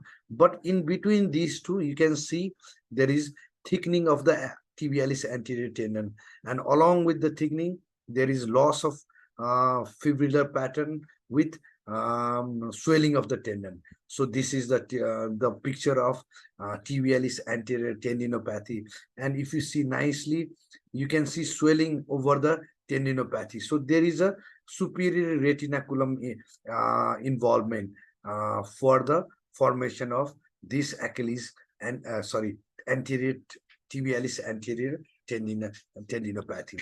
Similar to this, if you go to the right side of the slide, here also you can see the enlarged tibialis anterior tendon getting attached to the cuneiform bone, and there is also loss of fibrillar pattern with hypoechogenicity. So these are the typical presentation of tibialis anterior tendinopathy at the site of insertion and at the site of the where it is between the superficial or superior and inferior flexor retinaculum, extensor retinaculum. So this is another common problem in anterior ankle, that is tibialis anterior enthesitis or enthesopathy. Here, if you see nicely, at the site of attachment of the cuneiform bone, there is irregular margin. So this is the picture of tibialis anterior enthesitis or enthesopathy. And along with irregularity at the site of attachment, you can also appreciate the normal fibrillar pattern of the tibialis anterior is lost, and there is increase in hypoechogenicity of the tibialis anterior tendon. So this is the picture of tibialis anterior tendon enthesopathy or enthesitis. So another picture, this is another the anterior ankle problem where there is complete rupture of tibialis anterior tendon. And if you see this sono picture, in the upper part, this is the long axis view of tibialis anterior tendon. It was supposed to go from here and it was supposed to be attached to the cuneiform bone. But here you can see there is, at the site of attachment to the cuneiform bone, the tibialis anterior tendon is absent. So it has been retracted more proximally. Okay, so there is a complete tear of tibialis anterior tendon at the site of attachment. So, and in the inspection, you can see swelling of the at the anterior aspect of the ankle joint. So this swelling is basically the retracted portion of the tibialis anterior tendon more proximally. Okay, so there is a complete disruption of the tibialis anterior tendon at the site of attachment, and there is discontinuation of the tendon up to the site of attachment to the cuneiform bone. So after the another tendon in the anterior ankle is extensor hallucis. So extensor hallucis, normally injury to the extensor hallucis longus is not that much common, and usually we can see some problem in the extensor hallucis secondary to laceration, or sometimes patient can say that the knife or some brick or something drops on the foot, over the foot, and in these conditions extensor hallucis tendon can be injured. But this is not that. Tendinopathy and tendinitis in the extensor hallucis is not that much common. And the third tendon in the anterior ankle is extensor digitorum. Here also tendinopathy and tenosynovitis is common. So this is the sonographic picture of the extensor digitorum tenosynovitis as well as tendinopathy. So this is the extensor digitorum tendon, long axis view. And as you can see, here the normal fibrillar pattern of the tendon is lost. There is increase in hypoechogenicity, as well as there is a fluids which surrounds the extensor digitorum tendon. So this is a typical presentation of the tenosynovitis along with tendinopathy of extensor digitorum tendon. Okay, coming to the ligament of the anterior aspect, the ligamental injury in the anterior aspect of knee is not that much common. But if there is any injury, like especially in the sports related injury while playing basketball or while playing football or volleyball, we can encounter the ligament injury in the anterior aspect of the knee, ankle, and it is called syndesmosis injury. And because syndesmosis is the joint which cannot be moved, and these small joint in the foot and ankle is basically strengthened by the various ligament. So sometimes these ligament can be injured while playing sports activity. And in this anterior inferior tibiofibular ligament, posterior tibiofibular ligament, and interosseous ligament are more prone to get injured. Okay. So coming to the nerve. So in anterior aspect, the most commonly involved nerve is deep peroneal nerve, and usually this deep peroneal nerve, as you have already seen the demonstration by Sir Dr. Gautam Das, how to see the deep peroneal nerve. And normally the site of entrapment of deep peroneal nerve is usually in the proximal margin of the extensor retinaculum. So this is here there is superior retinaculum will be here, inferior retinaculum will be in the lower aspect, and at the proximal margin of the superficial retinaculum, there is that is the site for the entrapment of the deep peroneal nerve. And if you do the ultrasound examination, you may be able to find the enlarged deep peroneal nerve at the site of entrapment. So coming to the lateral ankle, the most common problem is peroneal tendon pathology and lateral ligament complex pathology. In fact, in my clinical practice, I encounter more patient with this lateral ankle pain after the posterior ankle pain. So normally the lateral ankle pain usually involves the inversion injury while playing football or basketball, or it is very much common in female who wears the high heel shoes. In these people, inversion of ankle is very much common, and in these conditions, peroneal tendon pathology and lateral ligamental complex pathology is very much commonly seen. So as you can see in this picture, these are the tendon of the peroneus longus and brevis, and these are the ligaments like talofibular ligament is there, inferior tibiofibular ligament is there, calcaneofibular ligament, sir has nicely demonstrated. These ligaments are very much prone to injury during the inversion injury of the ankle. So coming to peroneal tendon, so commonly like in any other tendon, tenosynovitis, and tendinopathy and tear is also very much common in the peroneal tendons, and peroneal tendon instabilities are also there. And among peroneus longus and brevis, the most commonly involved or injured ligament is peroneus brevis, because it is very much close to the bone, and this is the normal anatomical position of the peroneus longus and brevis. As you can see, peroneus brevis is just adjacent to the lateral malleolus. So this peroneus brevis injury or tendinopathy or tear is much more common than peroneus longus tendinopathy. So you can see the picture of tenosynovitis of the peroneal tendon. You can see anechoic fluid around the peroneal tendon as well as tendon sheath. Here also you can see nicely a black anechoic fluid surrounding the peroneus longus and brevis. So this is a typical ultrasound picture of peroneal tenosynovitis. And usually a small amount of fluid is usually seen, about 3 millimeter thickness fluid is normally seen, especially distal to the tip of the lateral malleolus. But if it's more than that, normally it is due to the tenosynovitis of the peroneal tendon.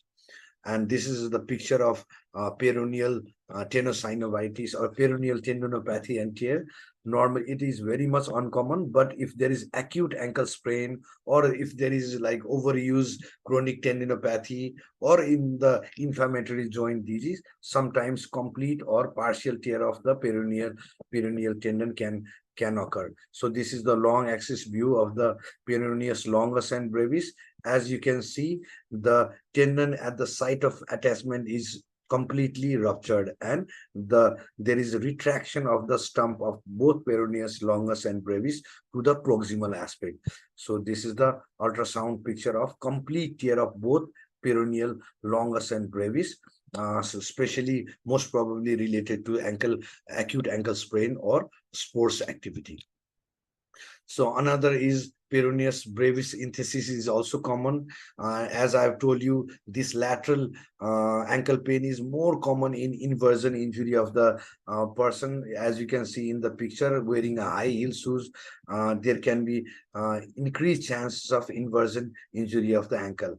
And in this condition, sometimes as peroneal brevis gets attached to the base of the fifth metatarsal, then avulsion fraction of the base of the fifth metatarsal can be seen both in X-ray as well as in the ultrasound. You can see this is the upper part is the ultrasonic picture, where at the site of attachment of peroneus brevis there is a fracture.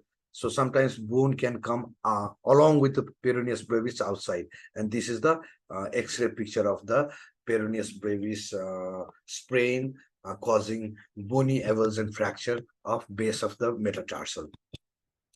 So in a sports related injury, peroneal tendinopathy or instability is very much common, and this I have included the right and left ankle examination of the same person. In the left side of the picture, you can see a normal anatomy where peroneus brevis is just adjacent to the lateral malleolus, and above the peroneus brevis is peroneus longus. But if you see the right side of the ankle, you can see peroneus brevis is in the normal location, but peroneus longus has been dislocated and it is outside the normal peroneal retinaculum. Normally, it is seen following the injury to the peroneal retinaculum. So this is the peroneal retinaculum in the ultrasound picture.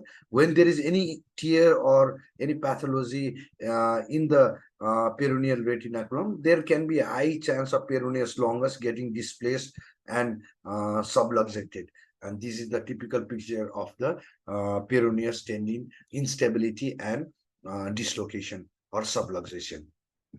So another most commonly encountered problem in the lateral aspect is lateral ligamental complex injury, and it is usually followed by inversion injury of the ankle. And as sir has already said, most commonly involved ligament is anterior talofibular ligament. In 70% of the cases, then this ATLF involvement is there, and in 20% cases there is involvement of calcaneofibular ligament, and sometimes other ligaments can also be involved, like anterior tibiofibular ligament, interosseous talocalcaneal ligament, or tarsal ligaments can sometimes get involved. So in this picture, you can see the injury or tear in the talofibular ligament, as well as this calcaneofibular ligament and posterior tibio-calcaneal ligament. So these are the ligament which can get easily injured when there is inversion injury of the ankle.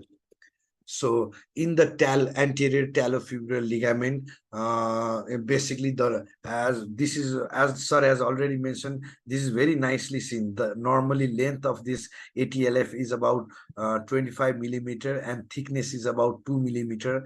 And in the inversion injury of ankle, sprain, partial tear, or complete tear is very much common. As you can see in this picture also, here there is tear of the anterior talofibular ligament as well as calcaneofibular ligament secondary to inversion injury of the foot. And in case of sprain, there is only thickened ligament with hypoechoic ligament. In partial tear, there is an anechoic cleft within the substance of the ATLF, but in complete tear, there is a retraction of the stump and the gap which is being filled with fluid or blood. Okay, so this is the typical picture of the normal ATLF followed by sprain of ATLF. As sir has already nicely demonstrated, here also you can see from the lateral malleolus to the talus, you can see a nice ligament about 25 millimeter and It will be ATFL. ATLF, sorry, sir. ATFL. Anterior talofibular. Talofibular, ATFL. Oh, sorry, ATFL. This is ATFL, sir. Talus to fibula. So this is ATFL I'm showing, sir. Yes. Okay. So this is the normal ATFL, sir, in the left side, but in the right side, you can see the ATFL is swollen and hypoechoic in the ultrasound. What I was telling, in between, you was by slip of tongue, you was pronouncing is ATLF. ATFL, sorry, sir. That is what I'm telling, by slip of tongue. Sorry, everybody. So that is slip of tongue. So actually, it is ATFL, anterior talofibular ligament. So this is the normal ATFL ligament. You can see it is thickness is also quite thick. You can easily visualize in the ultrasound, and thickness is about 2 millimeter and length is about 25 millimeter. So if you see the right side of the slide, you can see there is thickening of the ATFL. So here you can see there is no tear, but the ATFL is thickened there is some hyperemia around the swollen ATFL ligament. So this is the typical picture of the sprain in ATFL, and these are the picture of partial as well as complete tear of ATFL. So this is the lateral malleolus, this is the talus, and you can see there is a tear, black anechoic tear in the substance of ATFL. But there is a partial tear in the ATFL. But if you see the right side of the slide here, where there is a white arrow being shown, here you can see anechoic structure in the middle part of the ATFL, and there is a retraction of the ligament in the proximal and distal side. So in the left side of the picture is a partial tear of ATFL, and in the right side of the picture there is a complete tear of the ATFL, where there is a fluid or blood in between the complete tear and retracted tear of the ATFL. So coming to the medial ankle, so this is one of the most common injury in the lateral ankle. So whenever when the sportsman or any other person comes with the history of ankle inversion injury of ankle, you always have to exclude the ATFL injury. Coming to the medial ankle, in medial ankle, there is a few tendons and nerves and neurovascular bundle is there, like sir has already mentioned, Tom, Dick, and Harry. And between Dick and Harry, there is a blood vessels and nerve. So here also, as there are tendinopathy and tenosynovitis is also very much common in the posterior, in the medial aspect of the ankle. And in the medial aspect, the first tendon is tibialis posterior tendon, and this tibialis posterior tendinopathy is also common cause of medial ankle pain, and it is usually common in middle age and older population. The cause of tendinopathy can be basically intrinsic factors, such as intrinsic factor, mainly because if you see the normal course of tibialis posterior tendon, it has to pass a curved course. It has to wind up or wrap up along the medial malleolus, and because of the continuous strain in this curved pathway of tibialis posterior tendon, this is the site where there is more tendinopathy can occur. And this is the also called watershed area, because in the proximal part of the tibialis posterior is usually supplied by the posterior tibial artery, but the distal part of this tibialis posterior tendon is supplied by the posterior tibial artery plus dorsalis pedis artery. So in between these, in this area, there is imbalance of blood supply. So this is called watershed area, or this is the most hypovascular area of the tibialis posterior tendon. And in this area, there is tendinopathy and tear is very much common. And the extrinsic factor for the tibialis posterior tendinopathy is presence of diabetes, hypertension, steroid or inflammatory arthropathy are all the extrinsic factor for the tendinopathy of tibialis posterior tendon. And normally, if you see the normal anatomy of tibialis posterior, the size of tibialis posterior is almost double the size of flexor digitorum longus. So if there is any reversal of this ratio, that means if the flexor digitorum is larger than tibialis posterior tendon, then it is called atrophic tendinopathy, or it is also known as type 2 partial tear.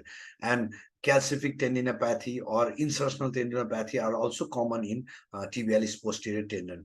And usually patient complains of progressive pain in the medial aspect of the foot.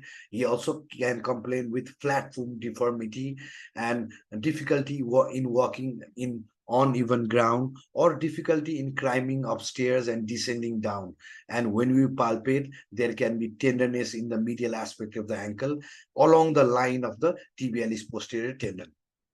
Okay, so this is the picture of tibialis posterior tendon tenosynovitis. As you can see, this is the medial malleolus. Just next to the medial malleolus is tibialis posterior tendon, and this tibialis posterior tendon is surrounded by the black anechoic fluid. So this is the example of tenosynovitis of tibialis posterior tendon. And in the left side, this is the short axis view, but in the right side, it is the long axis view. In the long axis view also, you can see the tibialis posterior tendon, which has been surrounded by the black anechoic fluid. So these are the examples of the tenosynovitis of tibialis posterior tendon in a short axis as well as in the long axis view. And there can also be subluxation of tibialis posterior tendon. So though it is very much uncommon, we can commonly encounter subluxation of tibialis posterior tendon following a surgical repair of tarsal tunnel syndrome. So in tarsal tunnel syndrome, where there is compression of the posterior tibial nerve, usually the surgical intervention is they just cut the flexor retinaculum. And when they cut the flexor retinaculum, post-surgical complication might be subluxation of the tibialis posterior tendon.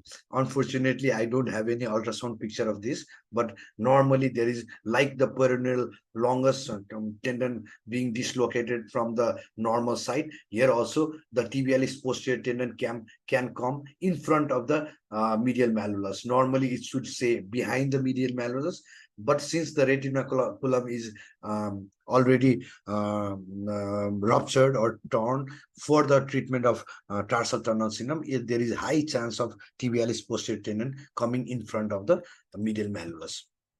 So tibialis posterior tendon tear is also much more common. As I have explained earlier, normally the size of the tibialis posterior tendon should be double the size of flexor digitorum tendon.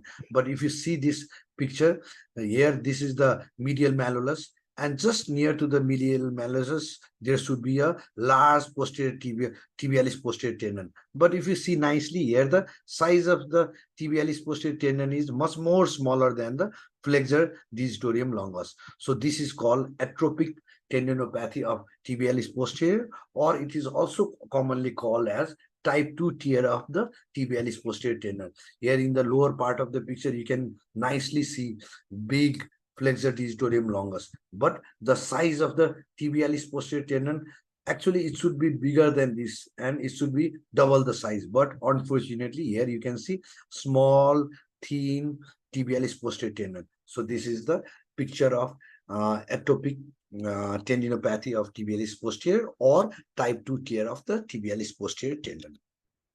So next tendon is flexor digitorum longus.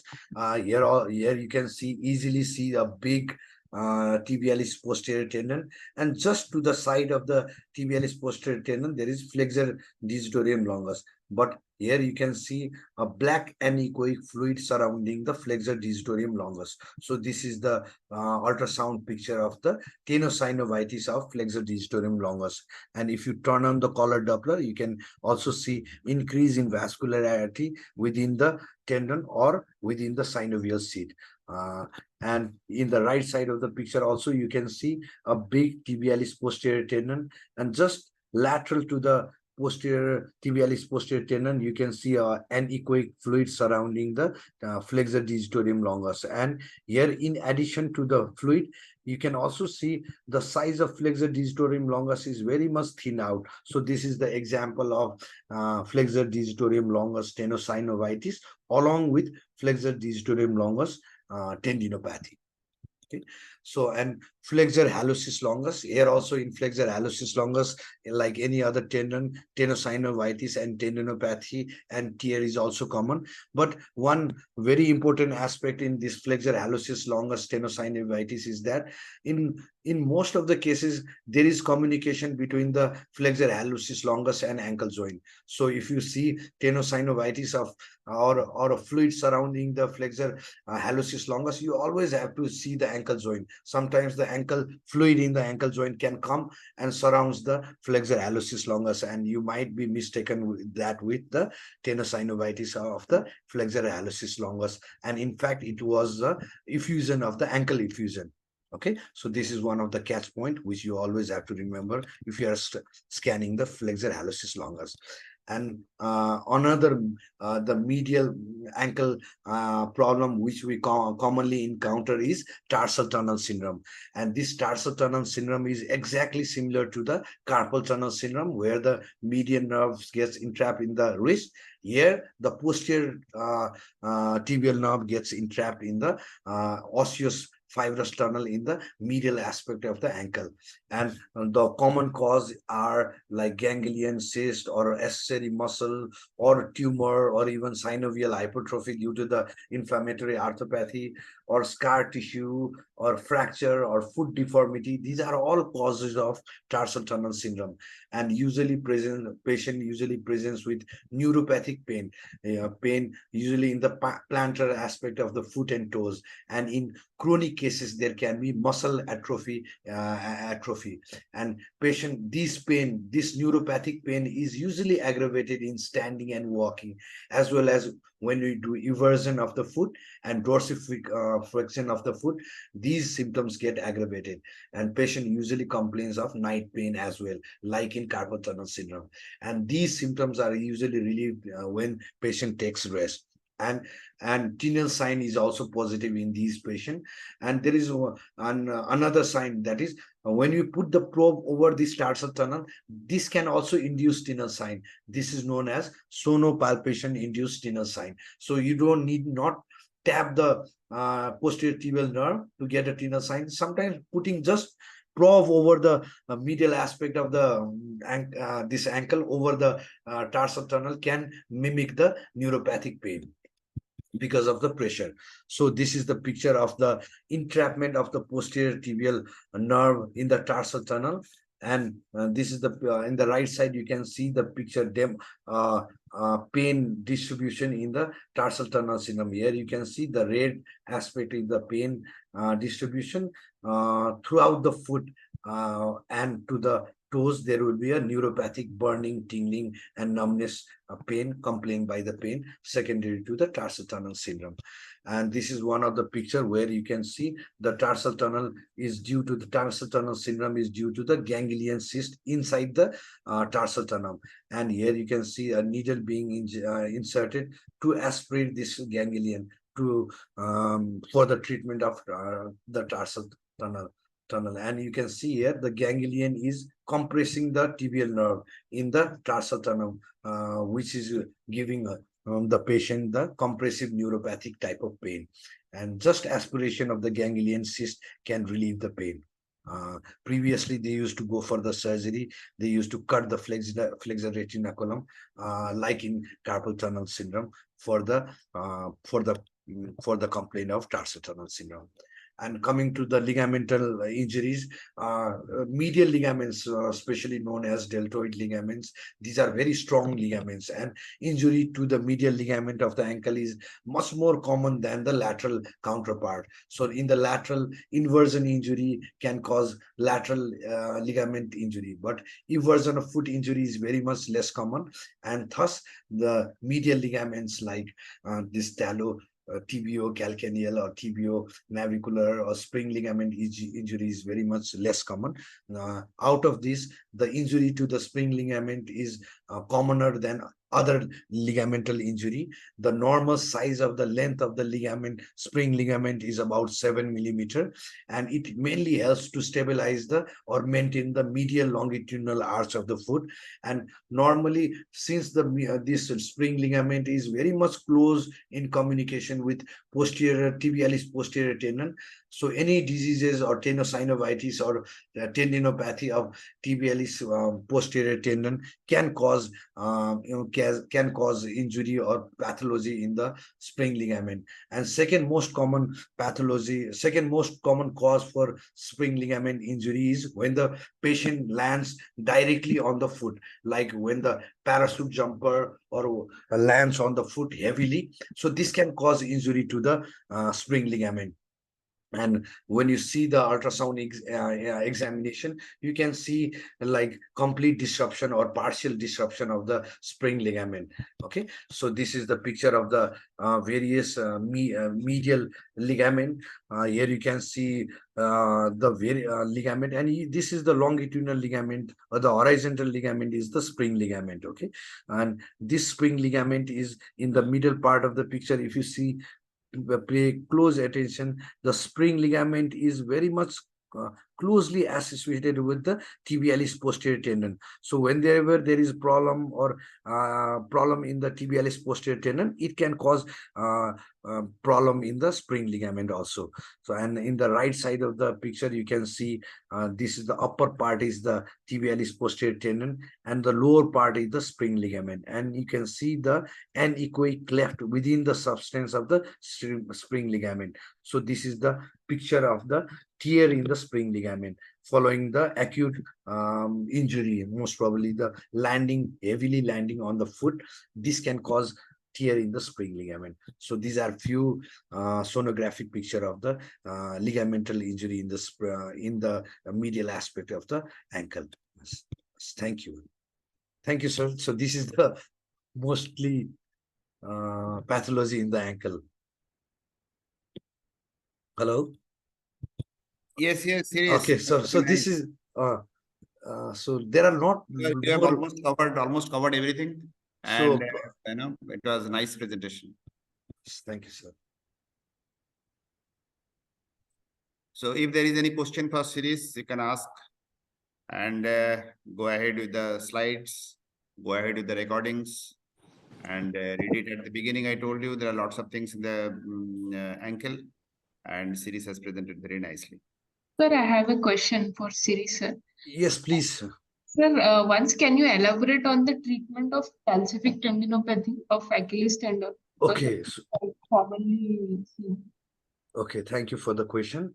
Calcific tendinopathy can occur in any tendon, but in my clinical practice, I have found in the Achilles tendon, most commonly there is a calcific tendinopathy can be there. So most of the time it is asymptomatic, but if it is symptomatic, we can go for my Barbeau-Tez technique. So if you see in the net, in the Barbeau-Tez technique, what we do is if you after seeing the calcific tendinitis calcific tendinopathy, we insert a wide bore needle near to the calcific growth inside the tendon, and we try to flush the calcium deposit. We try to push the fluid and then suck it out, and doing this multiple time, we can slowly remove the calcium deposits through the Barbeau-Tez technique. Or if it is very difficult to do that, we can also inject PRP around the calcific deposition within the tendon. So these two practice I usually do in case of calcific tendinitis. But you know what is my experience is, breaking these calcifications in many times it is very difficult, very hard, and with the needle it is very difficult to the break and puncture. So sometimes it can be done, hot series told, that is one of the standard treatment for any calcific tendinopathies. But sometimes the calcification is so hard, so stubborn, even with the needle, it's very difficult to break it. So that's why I just put PRP nowadays, sir. It is difficult, Yes, so I put PRP all around the tendon. Yes. Sir, with PRP, will the calcium deposits resolve? No, It decrease the inflammation. Pain part will be reduced, but the calcification part will be there itself. So what it does is calcium causes more tear, the tear in the tendon, and there will be healing. So this vicious cycle takes place. So what happens is, if you put the PRP near the deposition of the calcium, then normal healing will start, and the pain part, like sir said, will be less, but will not be able to remove the calcific deposit within the tendon. Sir, initially, can we try with conservative when we initially always go for conservative management, and if it is not giving, I usually go with the duloxetine and go send the patient to physiotherapy, like the Achilles, this calf, the Achilles tendon stretching exercise, and I usually put the patient in duloxetine if it's causing chronic pain. And if the physiotherapy and duloxetine is not helping, or if he's having any problem, then only I go for intervention. If it's a small calcification, then I try to go for with the Barbeau-Taz technique. Or if it's a big calcification, multiple calcification, I usually go for with the PRP injection around the calcific tendinitis. Thank you, sir. Yes, Siris, you have classified the things very nicely. So And, there's and I was talking about the large one. Large one is difficult to break. And many times it is not that painful. If it is not that painful, with a conservative management, if the pain is reduced, so we can leave it. No need of disturbing it. Yes. So there is one more question. Yes, please. So you use the word enthesitis or enthesopathy. If there's enthesitis or enthesopathy, since I think the treatment is different, how will we differentiate in USG with Doppler? No, in enthesitis or enthesopathy, you can see basically at the site of attachment of tendon to the bone, there will be irregular margin. The margin where the tendon attached to the bone will be irregular. So this is how we find in a ultrasound diagnose the term enthesitis or enthesopathy. Series, can I elaborate it a little bit? Yes, sir. Enthesis. First is enthesis. What is enthesis? Enthesis is the soft tissue where the tendons or the ligaments are getting attached to the bone. So around this, the soft tissues are basically enthesis. And enthesiopathy means it can be a degenerative part or it can be the inflammatory part. So altogether is enthesiopathy. So now enthesiopathy can be a inflammatory changes as well. So if the like say for example, if it is a ankylosing spondylitis or spondyloarthritis, then there might be the increased vascularity in the Doppler. But in other cases, if enthesiopathies are there, but inflammation is not there, you may not be getting the increased vascularity with the Doppler. Okay, then sir, treatment will change, no? If it is a increased vascularity, if there is a, normally this is associated with the bursitis also. If there is a fluid, if there is inflammation, it is better to give the steroid around it. And if it is a degenerative conditions, then it is better to go ahead with the PRP. Yes, sir. Thank Okay, you. so one more enthesiopathy, question, sir. like tendinopathy, like what is the difference between the tendinopathy and tendinitis? It's similar. Tendinopathy means it's a pathology in the tendon. It can be tendinosis, it can be tendinitis. So same way, enthesiopathy is a broader term, and enthesitis is the inflammatory changes. Enthesitis is seen in the because if we are talking about the inflammatory arthropathies, broadly RA, rheumatoid arthritis, and the spondyloarthritis. Spondyloarthritis group of inflammatory arthritis. Normally, the site of the inflammation is enthesis. Enthesitis is the common site of the inflammation in the spondyloarthropathies. So there you might be getting the vascularity, and their steroid injection might be the better. But if it is a degenerative one, enthesiopathies, then PRP can be the better one.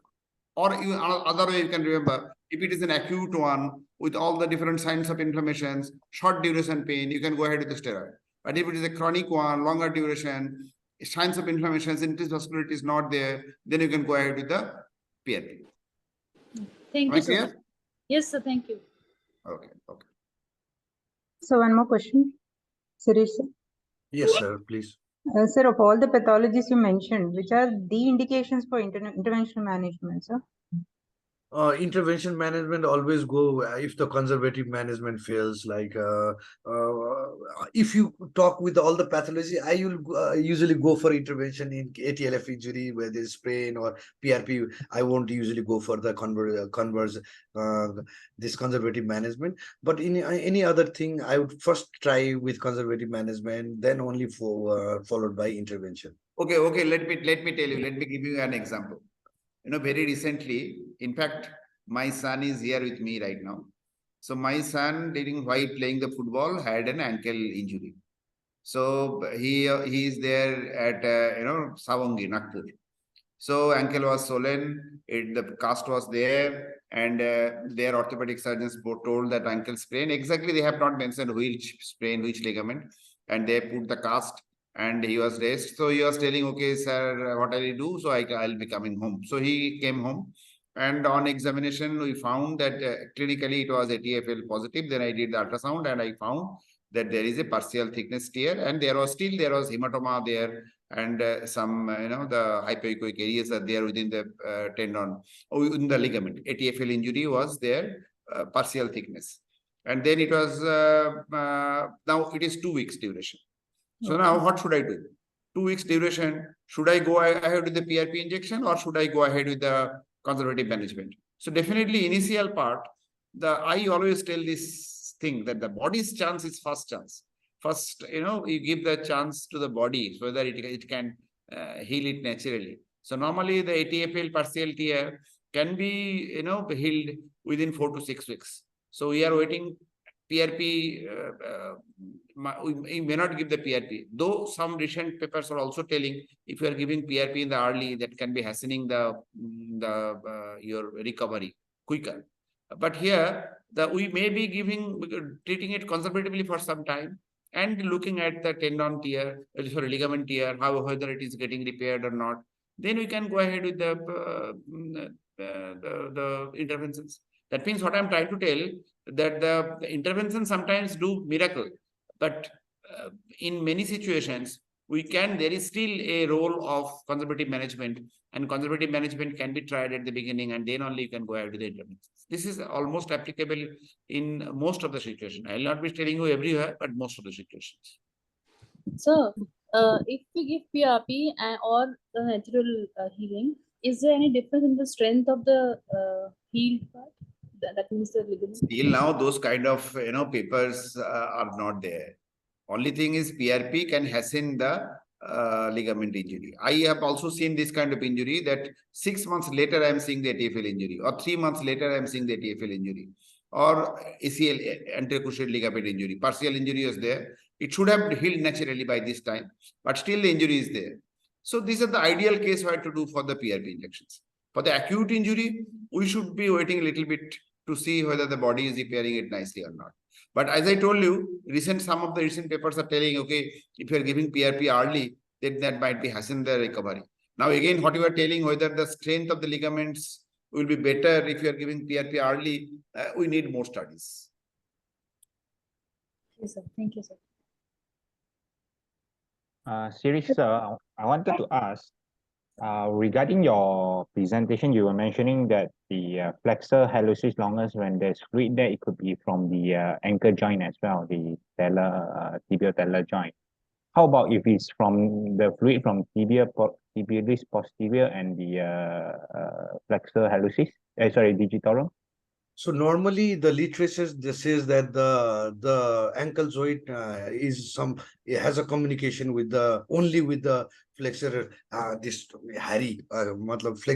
hallucis longus. So there is no mention regarding the communication between the tibialis posterior and flexor digitorum. So in the literature, if you see the anatomy, they say that the tendon of the flexor hallucis longus sometimes communicates with the ankle joint.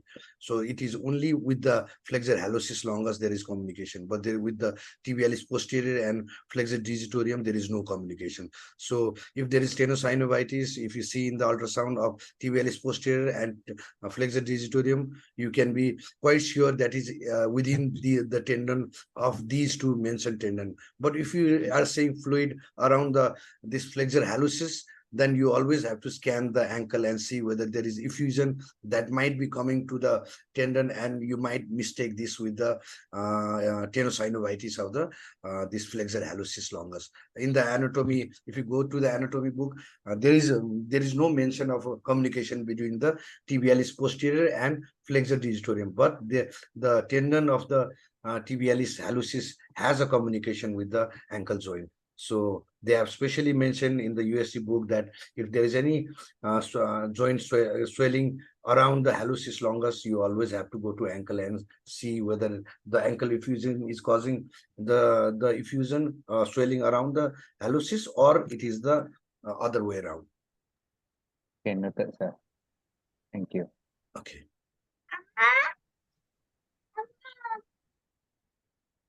Okay, thank you very much.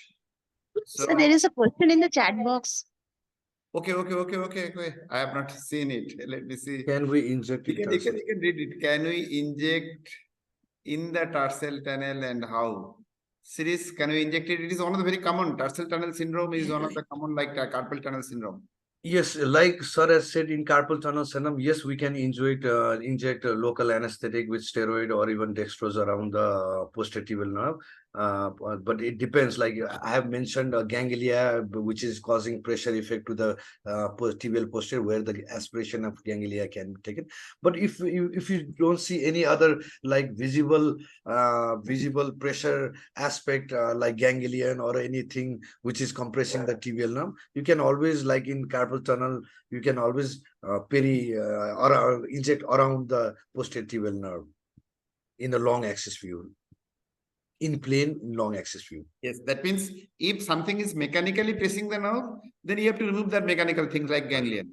But if otherwise, in the other situations, earlier steroid was more popular, but nowadays dextrose is becoming more and more popular. So, but both steroid as well as dextrose can be given around the tibial nerve. Okay, so no more questions or any questions? Unless all the questions are answered, we are not leaving.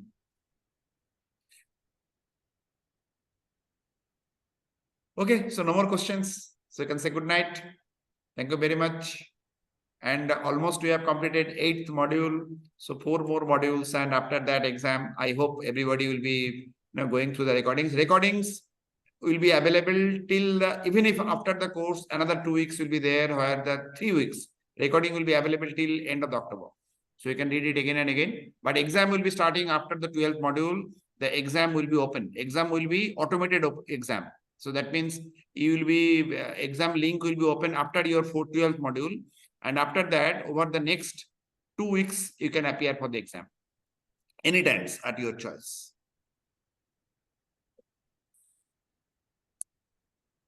Okay, thank you very much and good night. Good night, sir. Good night, everybody.